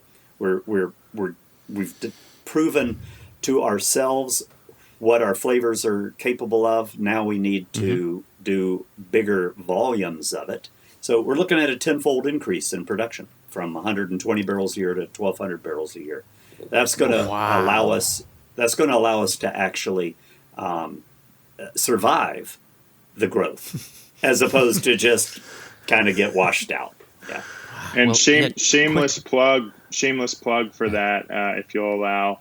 That is actually through regulation crowdfunding. So individual investors can become part of that. That's going to launch in a few weeks. SEC rules don't allow us to say a ton, and you probably don't want me to just do a full sales pitch. But if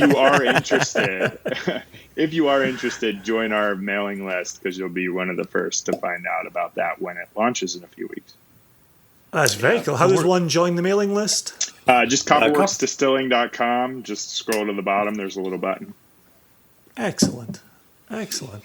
Well, Beautiful. as always, we wish you nothing but the best of luck and ongoing success. As you can see from even the length of this interview, it's so easy to spend time together. And I just love I love hearing more about Copperworks and seeing the journey that you continue to be on. So, cheers. Cheers. Yeah. Cheers to that. And thanks for being such good supporters of the industry and really treating small distilleries so well. We really appreciate the attention and the support. It's what makes it all fun and possible. So thank you. Fun. Key word. Cheers. Yeah, fun. There you go.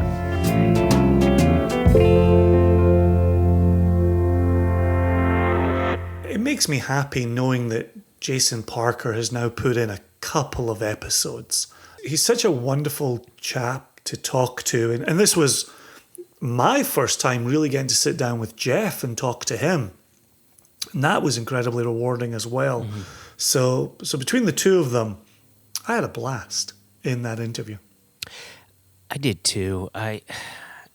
The more I talk with people like Jason and Jeff and Matt Hoffman and the list goes on.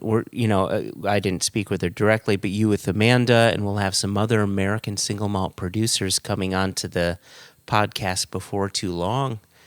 It's been nice as a casual observer and as peers in the industry bottling whiskey from these distillers, watching them go through this evolution and in a way being a part of it. On the sidelines, of course, but in a way being a part of it. And it reminds me in a way of Kilchoman and, getting into that distillery in the mid-2000s and having the ability to watch that evolution. We now have this ability to watch the evolution of American single malt as a category, which is cool in and of itself. Wholeheartedly. Yeah. Yep. Wholeheartedly. In 150 years when America's celebrating that tradition and we're long, long gone, we will have been the people who sat here at the front edge of history and got to see it being started and evolving and developing and building. It's cool. It's sometimes easy to forget that. And I do think we've had this conversation on and off over the years of the podcast.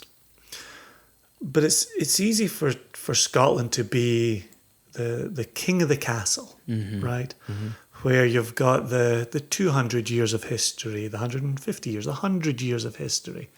And to think everything else is just a facsimile of that. Yeah. But I think the way, and we said this in the last episode, but I think if you look at the way India is building and Australia is building and New Zealand is building and America is obviously building and other countries. But to see them building, we're talking single malt. Mm-hmm. And it's just so cool to be talking single malt. Yep. And putting this country or this part of this country next to that part of the same country or another country. It's just fun. And I know we keep, because it needs to be repeated, but we keep repeating it. Whiskey is fun. Let's remember to have fun at all times with this. And so don't poo-poo something because it's not Scottish single malt, but go in with an open mind. Go in with an open and honest palate and ask yourself, do I like this? Not is this that?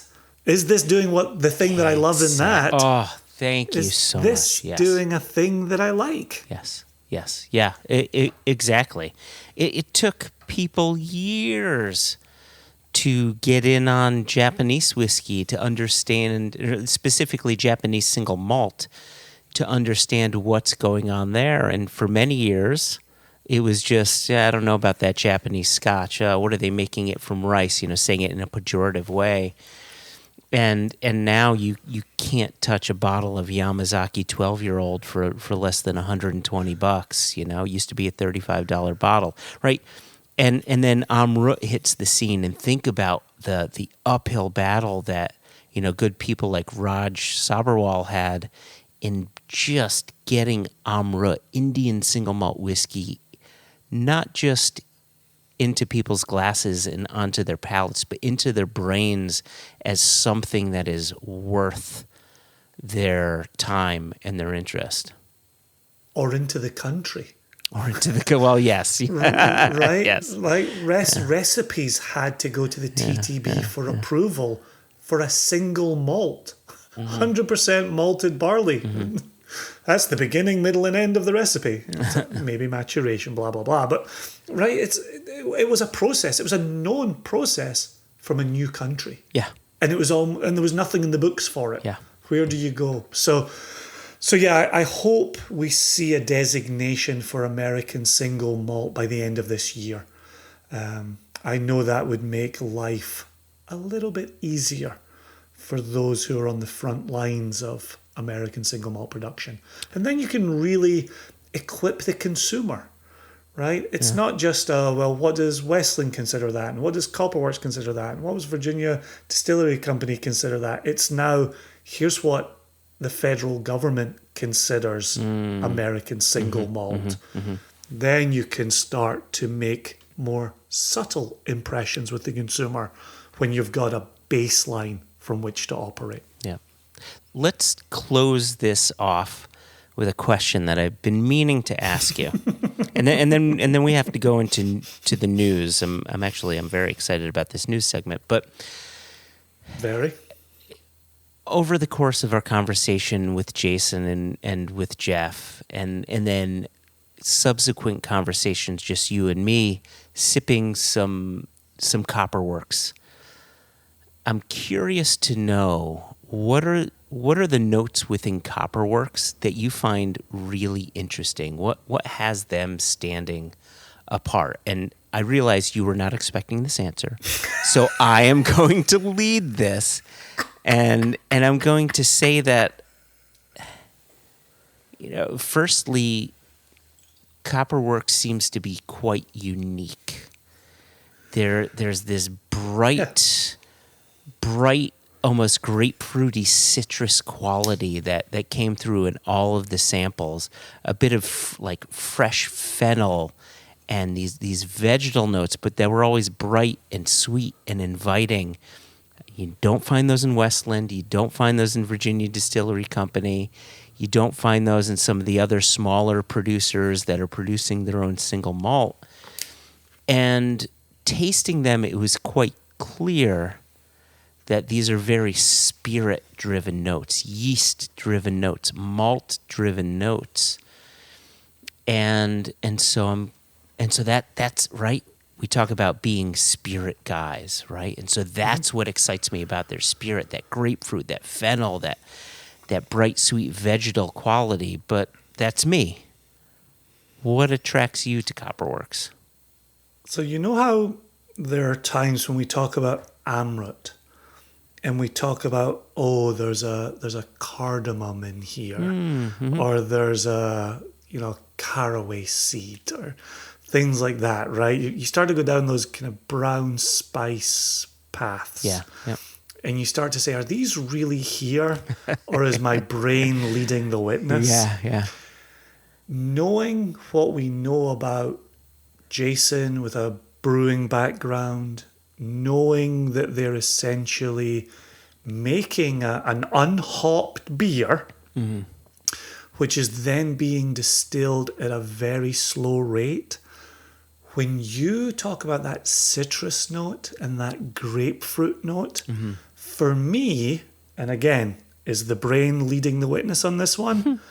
I get an almost hoppy component. Interesting. There is a citrus oil, a grapefruit oil, which I love because it lends itself to texture as well. And I think of Copperworks as an incredibly textured whiskey. Agree. But there's that little bit of hoppiness going around there that I can't get away from. And even if I'm just sitting of a night pouring Copperworks, there will invariably come a moment when I look away from the TV or I look away from my book and I look at the Copperworks and I say, are there hops in here? And there are not. There are not. But that's where my mind goes with them. Yeah. And that can definitely speak to a brightness and a citrus. What I'll also say is I often think of the wood spice that frames the experience. That's an element that I thoroughly enjoy from them as well. So bright and citrus with a wood frame, yes. See, I thought you were going to get notes of Seattle Mariners seats and Google and Amazon and things like that. And other low-hanging fruit. But it's interesting that you bring that up, this sort of sense of, I know there's not hops in there, but boy, does it smell and taste like there may be hops in there. It makes me think of Gordon Carolus's own whiskey, right? It's this Belgian whiskey that's made from the Gordon Carolus triple ale, but it's a hopless version. And when you taste it, you say, that's like a beer. I think there may be hops in there. I think what our palate is doing is A, it's listening to our brain a bit, which maybe it shouldn't. And then B, it's good to remember that whether it's Copperworks or it's Gordon Carolus, they're using a brewer's yeast. And that brewer's yeast is just going to present different flavors than any other single malt when they're using standard distiller's yeast, right? It gets back to that bright, fruity character coming through. And you add that along with it comes from a beer mash, just a hopless one, but yet you've got the word beer in mind and you're thinking hops. I wonder, it's just so funny. This is release number 38 that I'm sipping on that's inspiring these comments. And I remember when this came in, I was literally sitting in my chair watching, TV with my wife, and I remember pulling up the bottle to investigate to see if hops were a component of it. Yeah. And so, the brain is a remarkable, remarkable thing. And so I wonder if there was a process running in my brain, but I wasn't actively thinking, this is Copperworks. I wasn't actively thinking, this is from the brewers. I wasn't actively thinking, this is using Belgian brewer's yeast, or this is using brewer's yeast, right? I just, to the front of my brain, I wasn't running any of those processes. I was just sipping on a whiskey. And this is one of the highest compliments I can always give, is it reminded me of our Chicago bottling that was the light whiskey that had spent time in the ex-rye barrel, that was also an ex-beer barrel, and that hop oil comes through in that whiskey. Yep. And the light whiskey, the orange gumdrop notes come through in that. That's what release number 38 was talking to me about. That's what I was getting as I just simply sat with a dram. Beautiful. You're right. That is perhaps the highest compliment that you could give. I think now might be the perfect time to bring in the Paperboy. Extra, extra! Read all about it! Life story of Playboy Penny! Extra, extra! Extra, extra! Read all about it! Me and that Playboy in trouble again. We have spent a long time, numerous months, promising the arrival of 1, 2, 3, 4, 5, 6, 7, 8, Schlemiel, Schlemazel, Haas and Pfeffer Incorporated. Jessica Lomas. We have been threatening all summer to bring you into the news segment to talk about ROW release number 3. And now that day is upon us. Let's be clear. We have made promises. We have failed on those promises. And then we said we have to finally follow through, or else our listeners will just lose all faith in us. But now the timing is perfect, which I think speaks to the 10 years we've been running this company, because you just poured 4 of the 5 or 4 of the 6. 6. Okay. To reiterate, the timing is perfect because you just poured 4 of the 6 at Maltstock in the Netherlands. So how was Maltstock, first of all? And then tell us about these releases. I'm really disappointed to start with that you missed an opportunity there to make a joke about follow through, but the moment has passed. As tea comes out of Jason's nose. Maltstock was great, was amazing. I was saying just before we hit record, I can't believe it's a week since I was speeding down at a responsible speed to Maltstock from Amsterdam, and my first time driving a car on the incorrect side of the road, which is quite exciting as an adventure as itself. But yeah, it was really lovely to be back in the relaxed atmosphere of Maltstock, which is always a pleasure to be at. Did you ever? I was really. Go ahead, Jason. I was really surprised that of all the traveling you've done and all the places you've gone, based on your UK driving, you've never driven on the other side of the road. Yeah, I guess because like a lot of my travel involves alcohol, and you shouldn't really mix that with driving. Was there ever a point where you found yourself on what you thought is the right side of the road and wondered, why are these signs not facing me? No, not actually much worse. When I came home and I got in the car and drove here, I had to forcibly think right to the left. We're back home. Get on the other side of the road.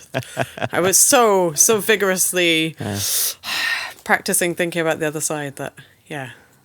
I was telling Jess one of my worst moments in Glasgow was at the end of a week when I'd been over there and leading a tour and driving all over the country, and I was returning the rental minibus, and I'd gone down Union Street in a bus lane, which is reserved for buses and taxis. I'd then made a right turn, but I'd done an American-style tight right turn instead of the British sweeping right turn to the other side of the road. And as soon as I made my turn, I realised all the cars were facing me. And I widened my turn a little bit. So as not to die? So as not to die. It was a little bit of a shocking moment in Glasgow city centre, but I live to tell the tale. So she did much better than that. You didn't do any sweeping rights when you were in the Netherlands? I remember mentally doing the first roundabout and thinking, roundabout, tick. And after that, it's fine. Yeah. So, yes. I was going to say that the Dutch style of driving is not relaxed. It's very just in and out really quick, and they cut people up in a way that we don't quite do here. So yeah, that kept me on my toes. But it's fine. It's fine. I've done it, and I would be happy to do it again now. So good. Mm-hmm. So good. Yeah, I'm sorry. You've still got me thinking about in and out really quick. So while we page HR, talk to us about the 6 for ROW. The 6 for ROW. So the 4 that the people at Maltstock will have had was we have a Paul John 4-year-old. We poured the Glengarry 9-year-old. We poured the Port Dundas 20 and the Dalrymple 8-year-old. And there are 2 more to our collection, which is a 4 Square Rum 10-year-old and an Ardmore 23-year-old that I did not take. Okay, let's rewind a little bit because I have a feeling you rattled these off and people are saying, well, wait a second, you just said Paul John. What's going on there? So can you unpack these bottlings a little bit? What people thought of them, what you think of them, and flavor profiles. Okay, so for the listeners at home, take out your pen and pencil and write these down. Pen and pencil. Shall I do pen and paper? Yes, no. Pen and pencil. Pen and pencil. Multicolored notes. I like that. I always have 2 colors on my notes. So the first one I mentioned there was our Paul John, but maybe I'm going to do it by the way we poured them in malt stock. That'll help me remember more. So we did two in conversation sessions, which was a smaller group of like 15 people up in the chapel at Maltstock, where we poured, we in the royal sense, I poured, or the lovely volunteers poured, two releases in each one, because we only had 20 minutes, so I didn't want to make it too much like speed drinking. I wanted to leave it so that we could have feedback and get people to talk to us. So in the first conversation with, I poured the Glengarry and the Port Dundas. So that's our Port Dundas 20-year-old that's from a first fill bourbon barrel, which is quite delicious. I love any excuse to have a kind of older grain. That really pleases me. And it was funny because Messrs. Sturck and Watt had poured their Electric Coup release the night before, where they also have a Port Dundas that has been finished in a Kalila. So we were jokingly saying this was, the rawest form of Port Dundas in its natural state. The pure uncut Port Dundas. Yeah, which led to the best tasting note I have been given, which was drinkable. Ooh. Pause. Ooh. And I'm delighted with that. I think we should rerun all the labels, and we should have Single Cask Nation drinkable. Because I think that's the best accolade. What more could you ever want from somebody to say, I think this is drinkable? Yeah. And they said it in a sincere way. It wasn't a derogatory, it's drinkable. It was like a genuine, this is drinkable. Yeah. And I was curious when I heard that. Sometimes Joshua and I'll say, you pull the cork on a Friday and you recycle the bottle on a Monday. Is it that type of messaging? Is it that type of meaning with, I could drink this? Joshua's famous one is, I could drink the shit out of this. Is it of that ilk? I don't know what kind of chill filtering you're doing over there. But that is the chill filtration. Yes, that is very much the vein in which it was meant. And it wasn't meant in a mean-spirited way. But I said that was great accolade. I said that I was going to have that added to our labels. So the second thing that we poured in that tasting was the Glengarry 9-year-old, which is a first fill bourbon, which I'm super excited about because I love Glengarry. I don't think we see enough of it on the indie scene. And it reminds me very much of a series that the Distillery had done recently where they had looked at different sources of wood. So they had, oak from Missouri, oak from Kentucky. So each one was a bottling. And this has me in mind of that. It's very fresh, lovely. I was describing it as zippy bourbon, but then somebody else decided it was edgy. So now I'm having edgy added to our flavometer, because I really think that's a quality I want to look for in my whiskey. I need to know if it's an edgy whiskey, which is of course the source of all the jokes at the campfire that happen later on. So that's where that comes from.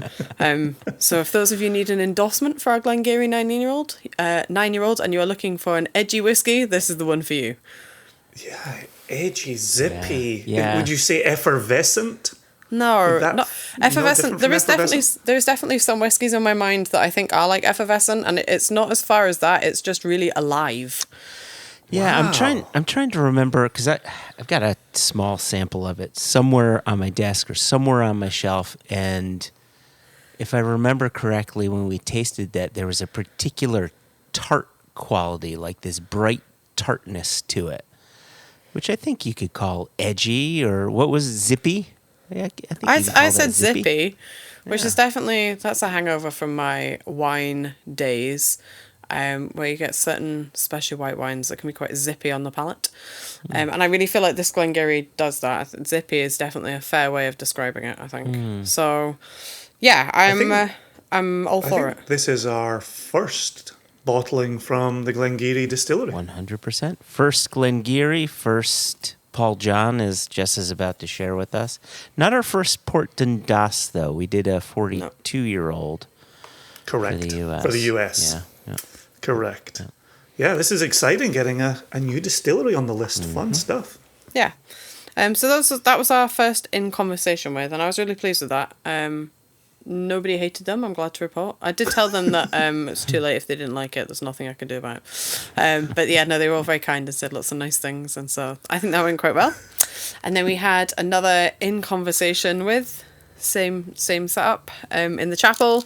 A couple of hours later, where I poured our Paul John 4-year-old and our Daluin 8-year-old. And the Paul John, as you just mentioned, is the first time we have brought a Paul John in, but I guess that makes it our second Indian whiskey we've released, a single cask nation. Mm-hmm. That is correct. That's correct. Because there was an Amaret. Yeah, and that was an exciting challenge. That was like pretty much my first week of the job, was to start working out how to get stuff in from Goa. So yeah, it's taken its sweet time, hasn't it? COVID. Which dovetails beautifully with our story about Amrut back in the day, which is that took its sweet time coming to fruition. So that's true. We know what it's like making deals in India, but the whiskey the whiskey's great. Lives up to the struggles. Yeah, I'm really pleased with this. I thought it was I think it was really interesting to put it in front of people. Obviously, malt stock guys are they're experienced whiskey drinkers, so it's definitely not the first time they've come across a Paul John, but there aren't too many independently bottled Paul Johns, so it was a nice opportunity, I think, for them to try our take on them, and I think that went down really well. Everybody seemed to really like it, so no complaints there. Yeah. What kind of notes were you picking up? It was funny because I thought it was a little bit cold when I poured it. It's one of these that when you warm it up in your hands, that kind of like lovely, spicy, exotic-y notes definitely come through. Yeah. When we poured it, I think, if you let it warm in your hands a little bit before you start really going to work with it. There is something really unique about that nose, especially when you put it in a context of other Scotch whiskies, which everybody is so used to, the kind of aromas and characteristics of Scotch, that when you put something that's made somewhere else in front of them, I think that you can really feel that difference in the nose, even if you can't necessarily put your finger on it, and you want to say the word smooth, but you there's something else there, that kind of like lovely warming gentle spice. I really like it. It's kind of got an almost rye-like quality in that spice that it gives you in the palate, but not quite a rye either. So yeah, I'm really pleased with it. It's delicious. 4 years old, ex-bourbon, just really yummy. An opportunity to put a Paul John in your cabinet, I think, is always a good one. Yeah, Nice. I'm excited that this will be in our ROW Rest of World third release, but we're going to have one for the US as well. Spoiler alert. And so, spoiler alert. I just wanted to put it out there because I know we'll have some American listeners saying, regardless of what country you're in, you always say, why do they get to have the good stuff, right? So I just want to make sure that our American listeners know they will also be getting a Paul John. And they're well worth putting side by side. Yes, they are. Why would you say that? Why would you the rage that's going to induce in the info@ email account? I mean, just wait till we do the mailbag episode and I have 50,000 emails of people complaining about Westland. I mean, really? Don't be teasing these poor dear listeners. That was our Paul John. I was just going to ask, knowing that it's a knowledgeable group at Maltstock, any pushback on a 4-year-old age statement? No, I don't think so. I think because there's usually a fairly good representation there of whiskies from non-Scotch nations. I mean, even Dutch whiskey itself is quite often released at a young age, so the natives are aware of whiskey doesn't need to be 10 plus equals good.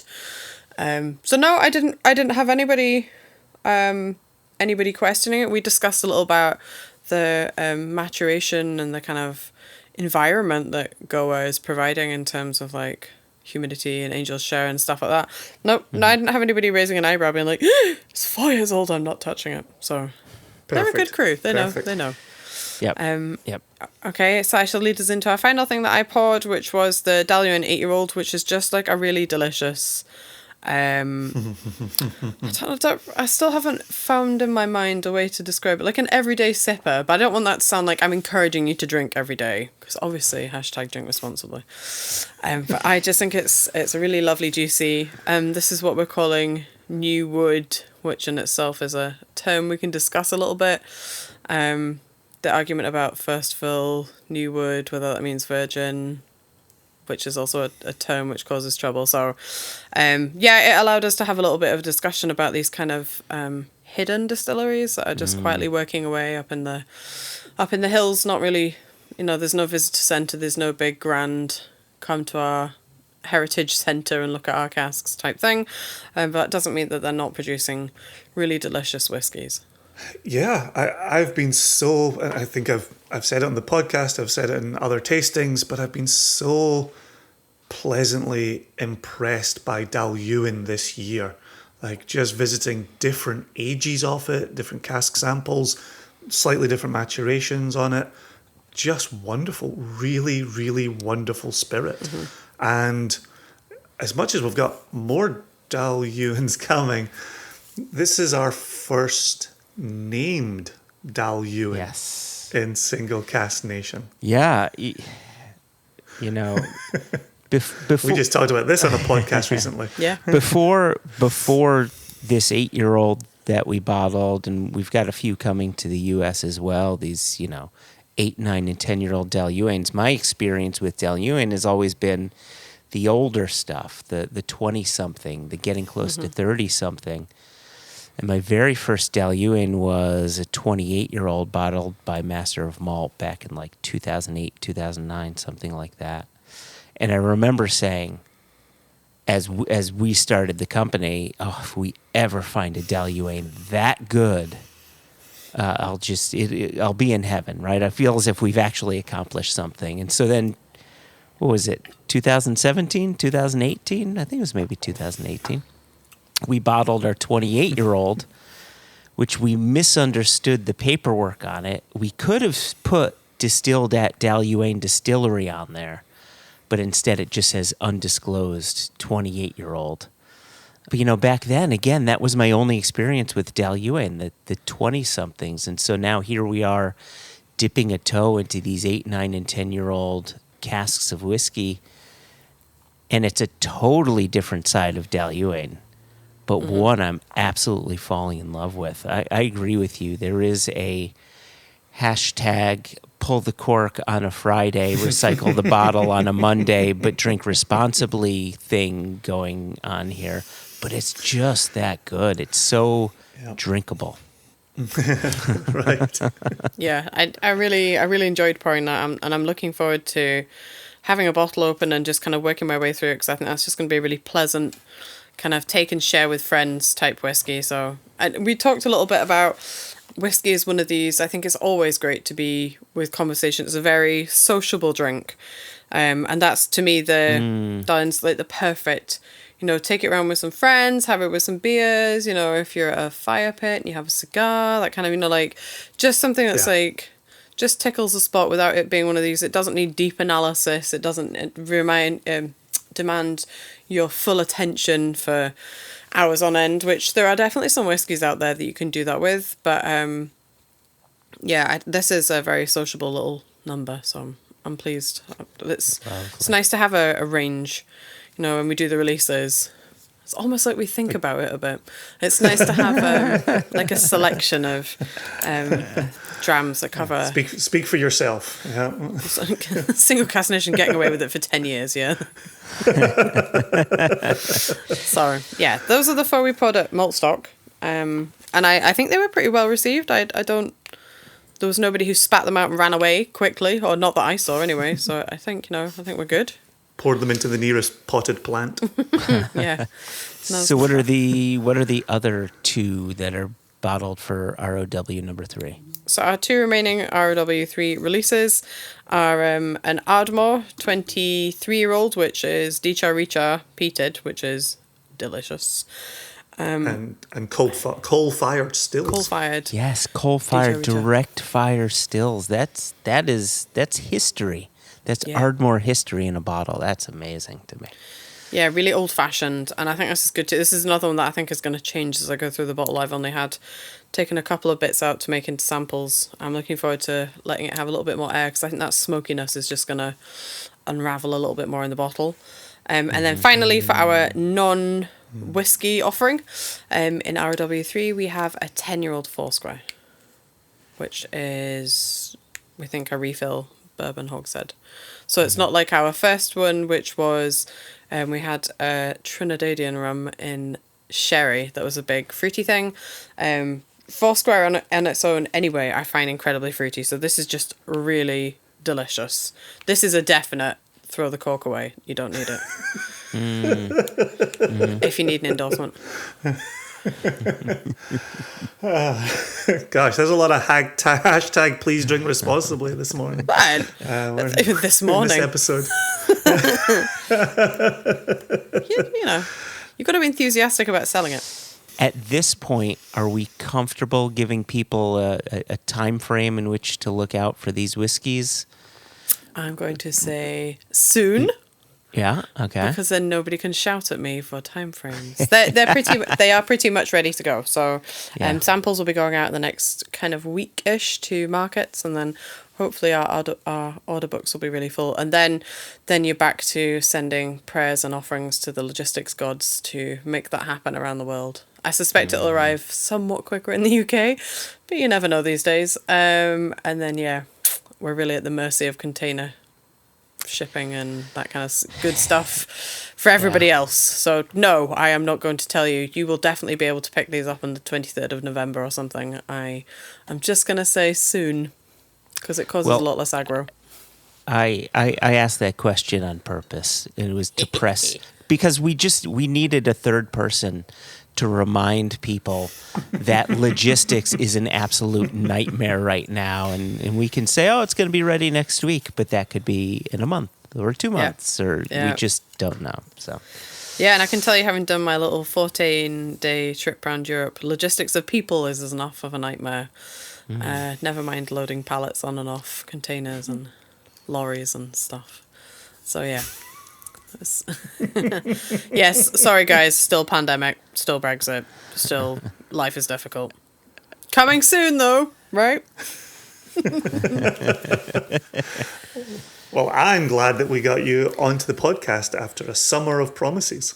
Thanks. Well, I tried really hard not to come on the podcast by, like I say, taking a very long way to Maltstock, but it appears you've caught me anyway. You can't escape us no matter how hard you try. Yeah, it turns out you guys turn up on a massive screen at Maltstock at the fire pit, which was a lot of fun. It was really weird being the only person from the UK at an event. That's never happened to me in my life, so that was pretty odd, but kind of cool. I wanted to ask, being the only person from the UK. And, just thinking back to your first time at Maltstock, what was the ratio of English speaking to non-English speaking at the festival? Or were people mostly speaking English still? Everybody speaks English because they're in a civilized part of the world where everyone gets taught English. So everyone was very kind to me and spoke to me in English. I wasn't sat there being like, oh God, don't know what's happening. There was, I don't think, any problems. And I don't think anybody had any problems understanding me that I know of. I think that's not a thing. I mean, obviously it was majority people from the Netherlands, but there were lots of Germans and Belgians there too. Obviously a smaller number because travel restrictions made things a little bit more difficult. But there's definitely a hardcore, dedicated group of malt stockers who were there. I was talking to some people who this was their 12th malt stock. So yeah, they didn't want to miss out, so they had made the journey. Some of them have come in camper vans, some people were camping, some people had, cycled. There's lots of people with bikes there. Yeah, it was really nice to see everybody. And very weird to be around like that many people all at once. I haven't left my house really for 18 months, so that was particularly odd to be surrounded by people talking, drinking whiskey, like the before times. Was it weird at first, and then you fell back into what being a human was like, or did it just feel weird the whole time? It was kind of weird, but I had spent the week in Sweden before where they're not wearing masks, which meant I had spent the whole week kind of like hanging on to my mask and my sanitizer, being like, but I have to have these. So yeah, I kind of eased myself into Maltstock, I guess, by doing that. I was in Finland, where it's very similar to Scotland. Everybody's wearing masks and distancing. People in Sweden are distancing-ish, I'm going to say. There are signs up, but I'm not sure how much distancing there is. But yeah, once you arrive in the Netherlands, it's kind of somewhere between the UK and Sweden. They're not quite as relaxed. Everyone's still wearing masks on transport, obviously, and on the planes, but not so much in buildings like we are doing here. We're still wearing them when you go into a pub and stuff, whereas that wasn't really happening. But yeah, it was just super weird. I mean, obviously the guys at Maltstock had taken great efforts to make sure that they were protected. You know, they were very vigilantly checking everybody's passes to make sure that, you know, you had approval to be at the event, because it was a private event. So, yeah, they've taken lots of precautions in doing so, but I felt perfectly safe. I got my one of many tests back yesterday, and I am negative, so it's all good. I have survived. I have not picked up any. Yeah, that in itself is a whole trauma for another day. Yeah, and so going back to what you said, yeah, it was kind of weird. It gave me hope that we are moving towards this, but I am well aware that there's a lot of moving parts before we can declare everything back fully open and ready for whiskey fun. Mm-hmm. Well, on that note, we will give thanks to our boots on the ground roving reporter around Europe. Thanks for the updates. Thanks. I want to say one final very big thank you to the Maltstock crew who looked after our whiskies ahead of me arriving, but also really went above and beyond to make me feel welcome and wanted at a festival, which was kind of a little bit uncertain, but was certainly full of joy. And everybody made me so welcome and were very kind to me. So a big thank you for everything they did. That definitely needs to be said. Yep. Cheers to that. Cheers to that. Well said. And we'll do it our way, yes, our way. Make our dreams come true for me and you. Bringing Jess onto the podcast to talk about Rest of the World release number 3 was brilliant. But I can already hear our American listeners saying, that's great and all, and I'll try to buy from this UK shop or that UK shop and hope I can get it to my doors, but what's your next retail release for the US look like? And to that, I say, dear listeners, we will be talking about retail release number 8 in our next One Nation Under Whiskey episode. We're going to bring on our wonderful, beloved, dear Elijah A. Maman to talk about retail release number 8. He'll have some news to share on some private casks that he's been working on, and maybe he can talk about the program a bit further during that news segment as well. So fear not, American listeners, or those living outside of the U.S. who can somehow get their hands on some of our American releases, right? We will be sharing that news in 2 weeks' time. Indeed. With the news segment firmly behind us, normally we'd go into emails here, and while we have a couple of emails, they'd require a long conversation, and I want to save those for another time. Rather, what I'd like to focus on is a request. Oh. From us to the listener. Oh. Yes. Ah. I was listening. Sorry. I was listening to a podcast this morning, and at the end of it, after my morning run, I should say, and towards the end of their podcast, they said, please go to Apple Podcasts and give us a 5-star review or review our podcast because it helps others find their podcast. And I'd realized that, we always put out the request, go to Apple Podcasts, like it, subscribe it, give us a rating, say some nice things, blah, blah, blah. And that's simply because we want people to like and subscribe our podcast and say nice things.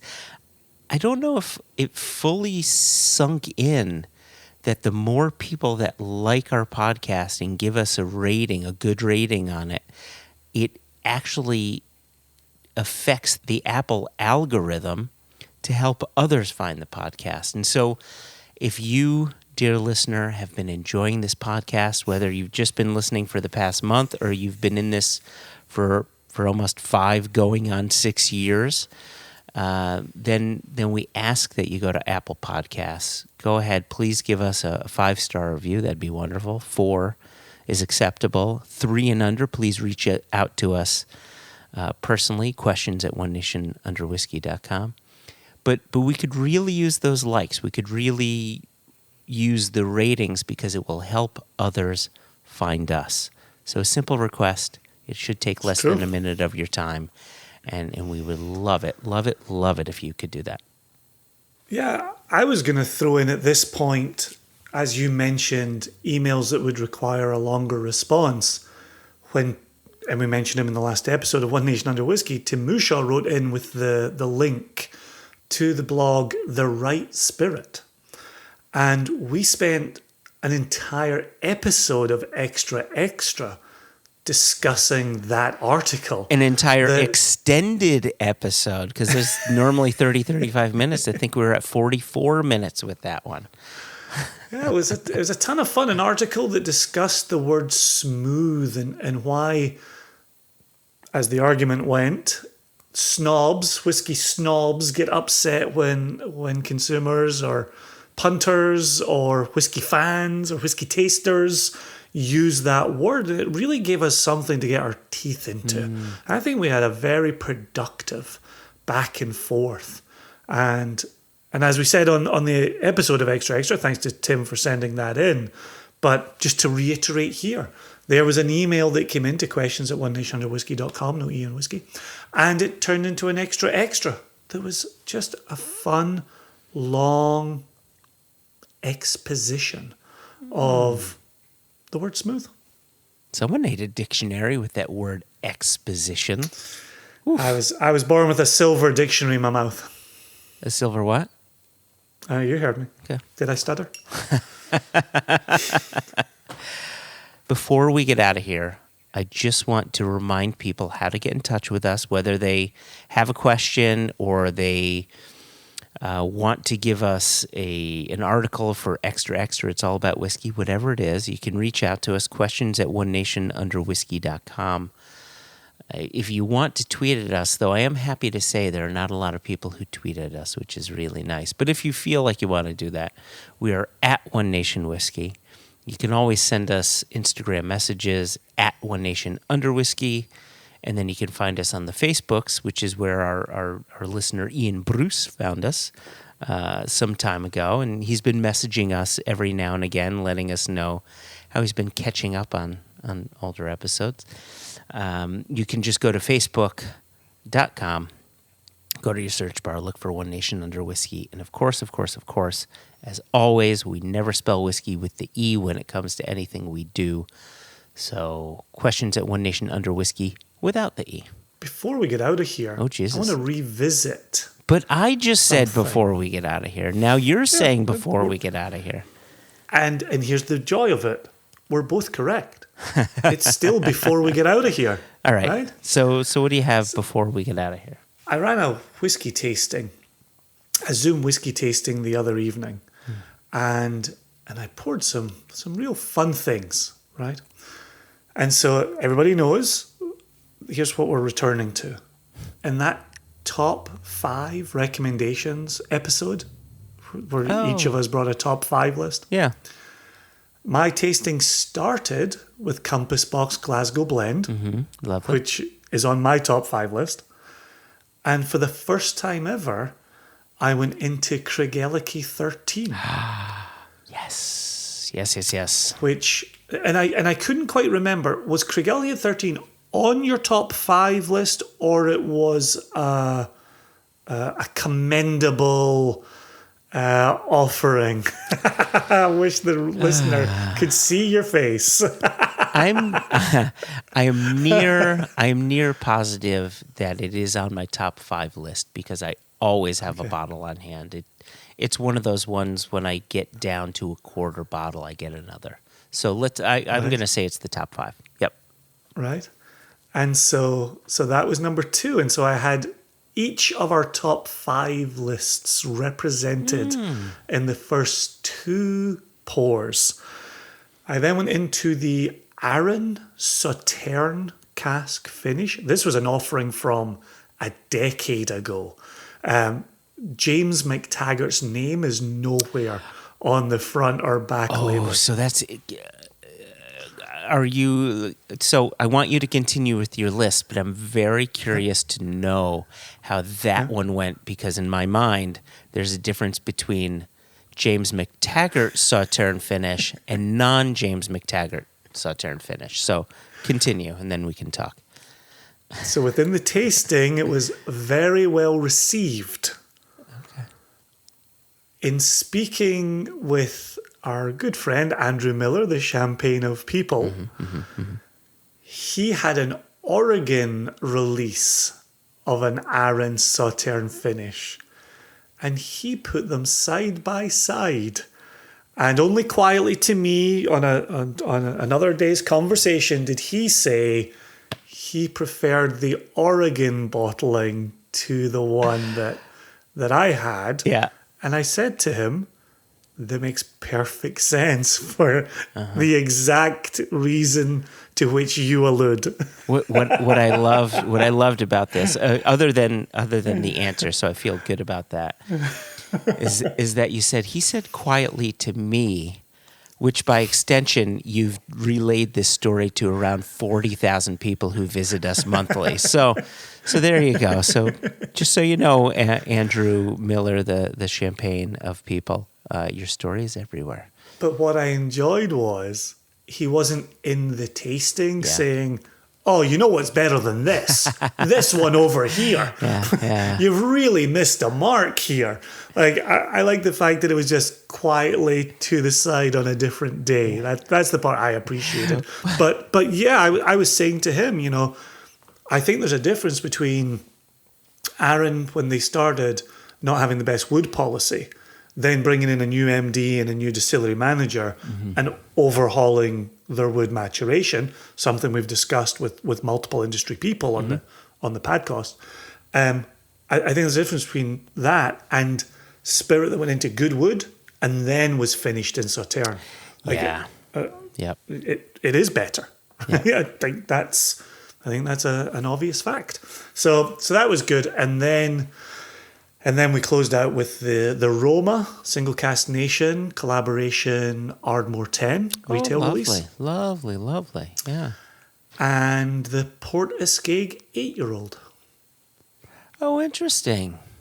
Yeah, I thought you'd like that. Yeah. And it was so what did people think about our Ardmore, and what did they think about the Port Escague?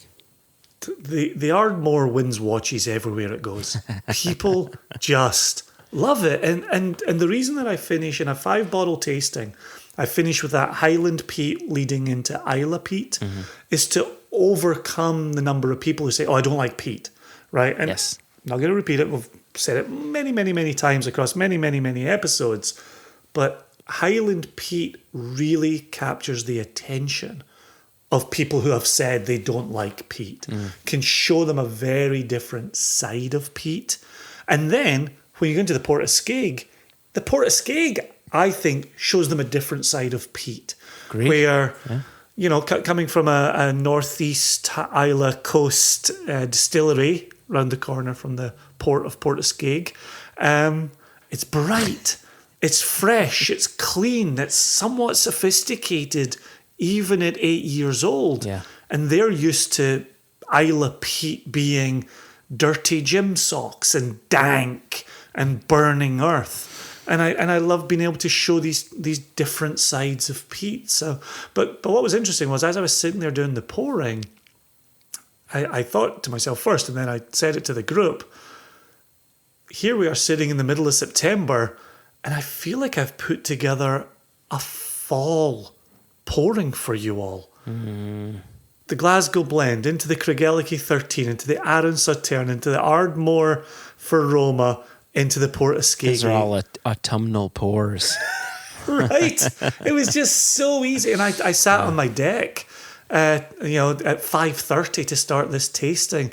The sun was coming down. It was, low 80s degrees.